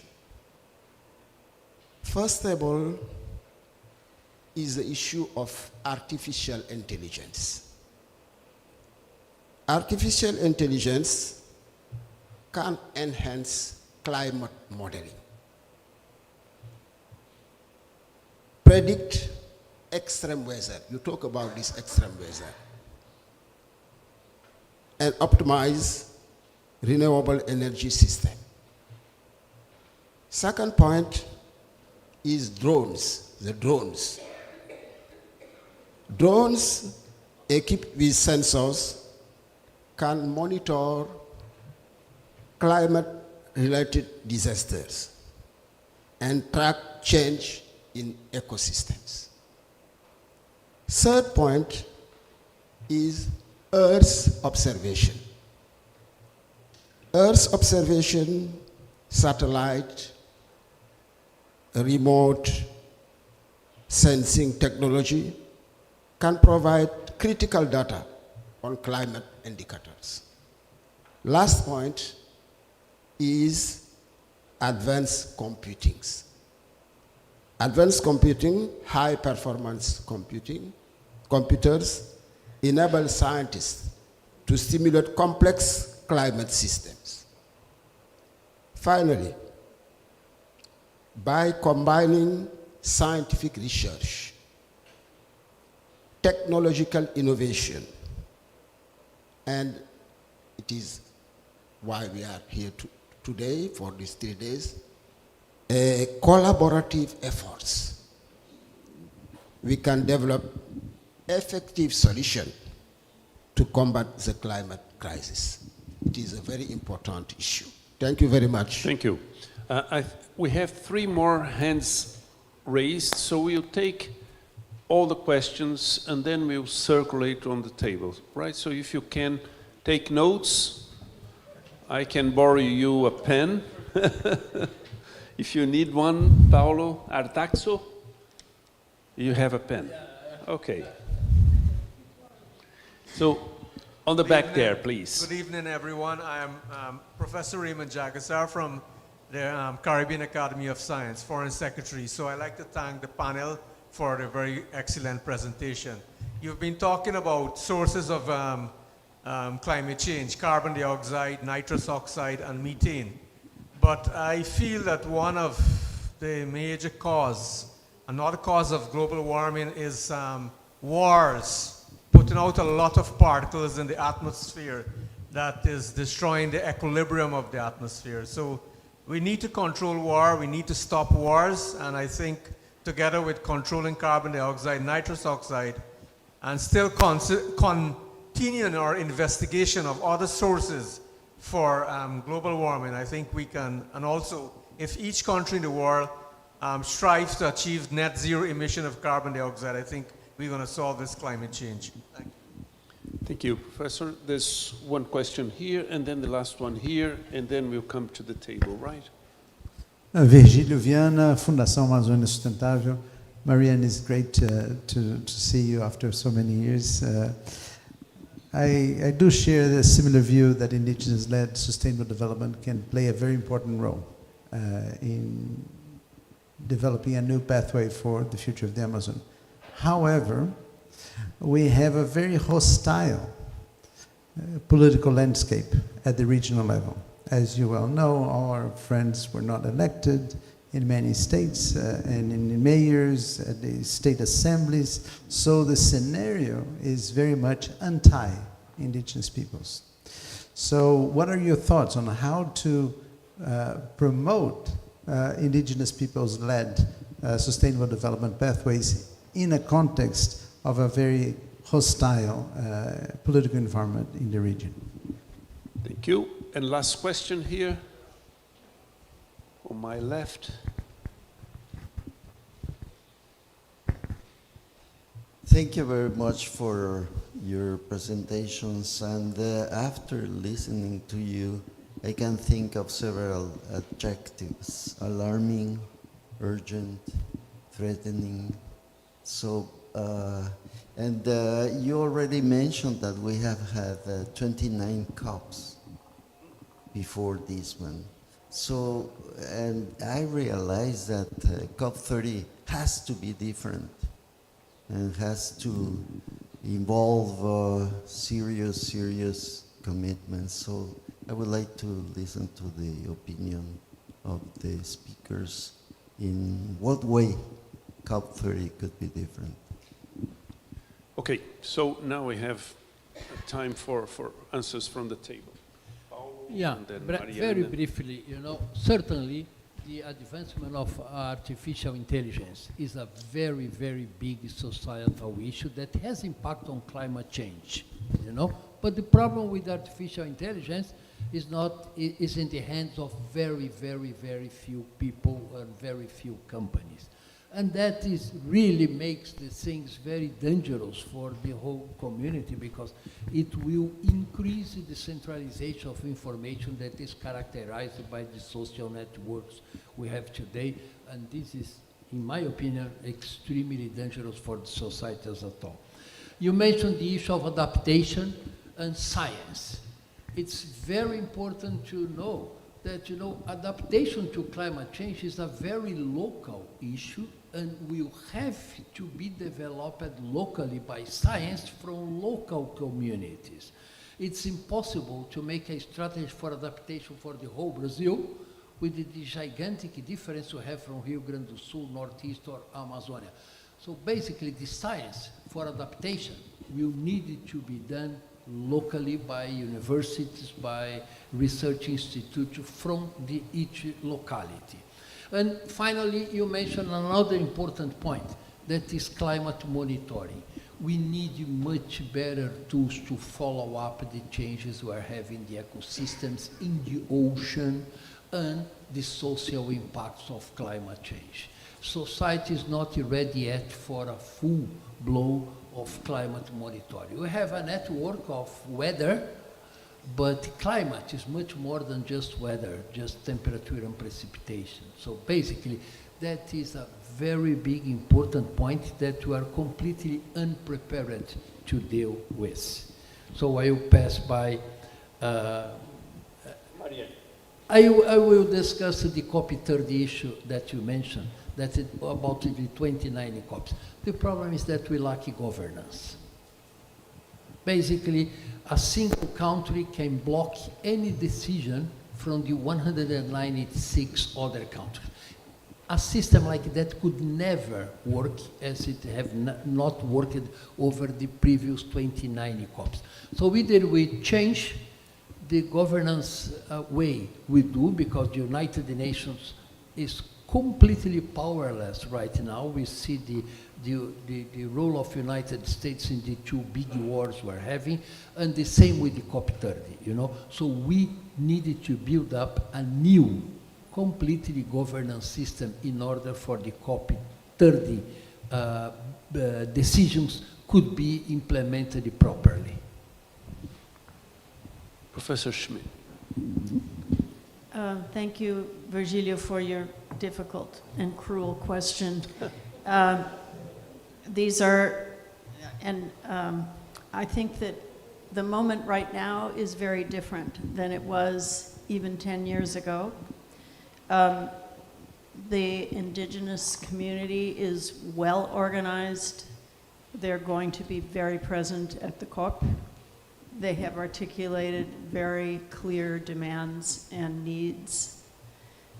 I think that's a very positive sign.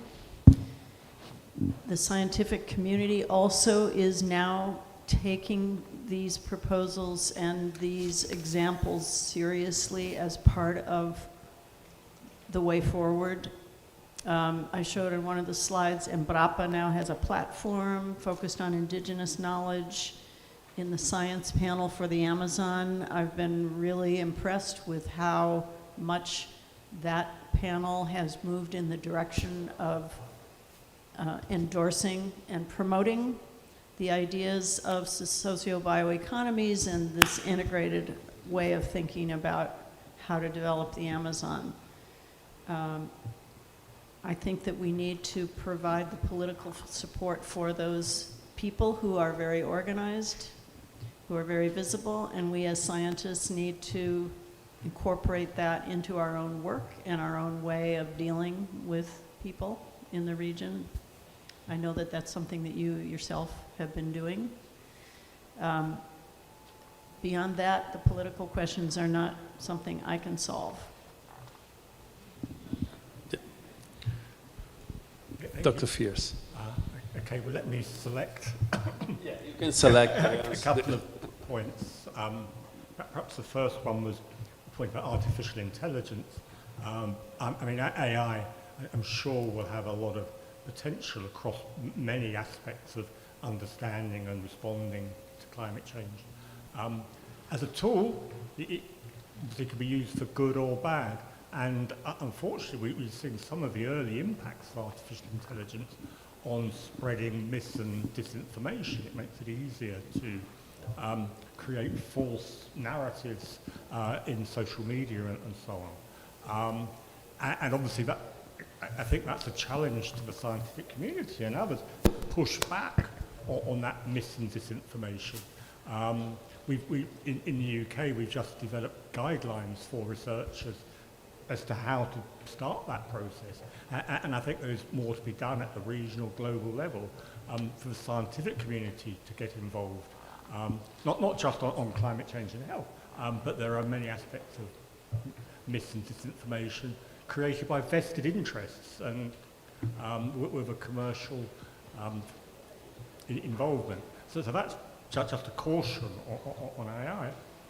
With regard to the point about difficult political landscapes for indigenous people, I mean, I don't have the knowledge on this region, but for example, one of the case studies that IAP looked at with Save the Children was a study of local community farmers in Thailand, where I think some were indigenous people and some weren't, and the solutions emerged after many years of research.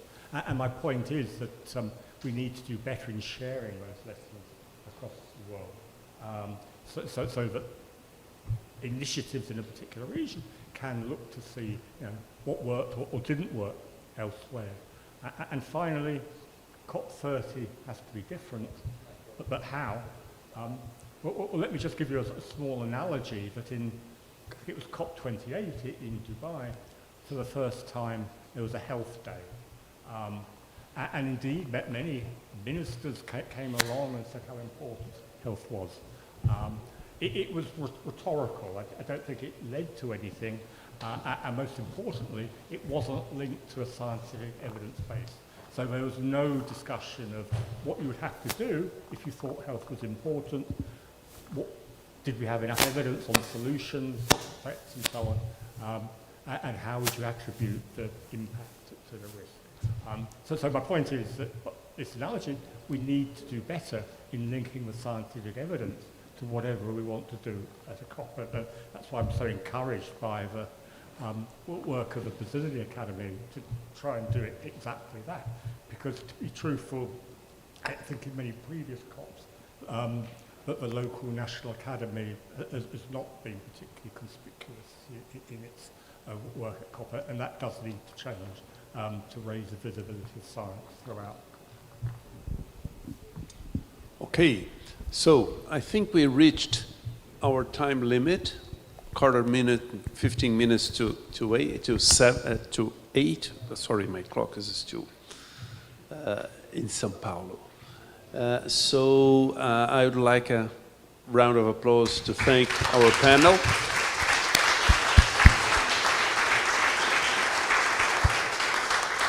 And invite you all for a continuous discussion, probably now filled with some drinks. Thank you.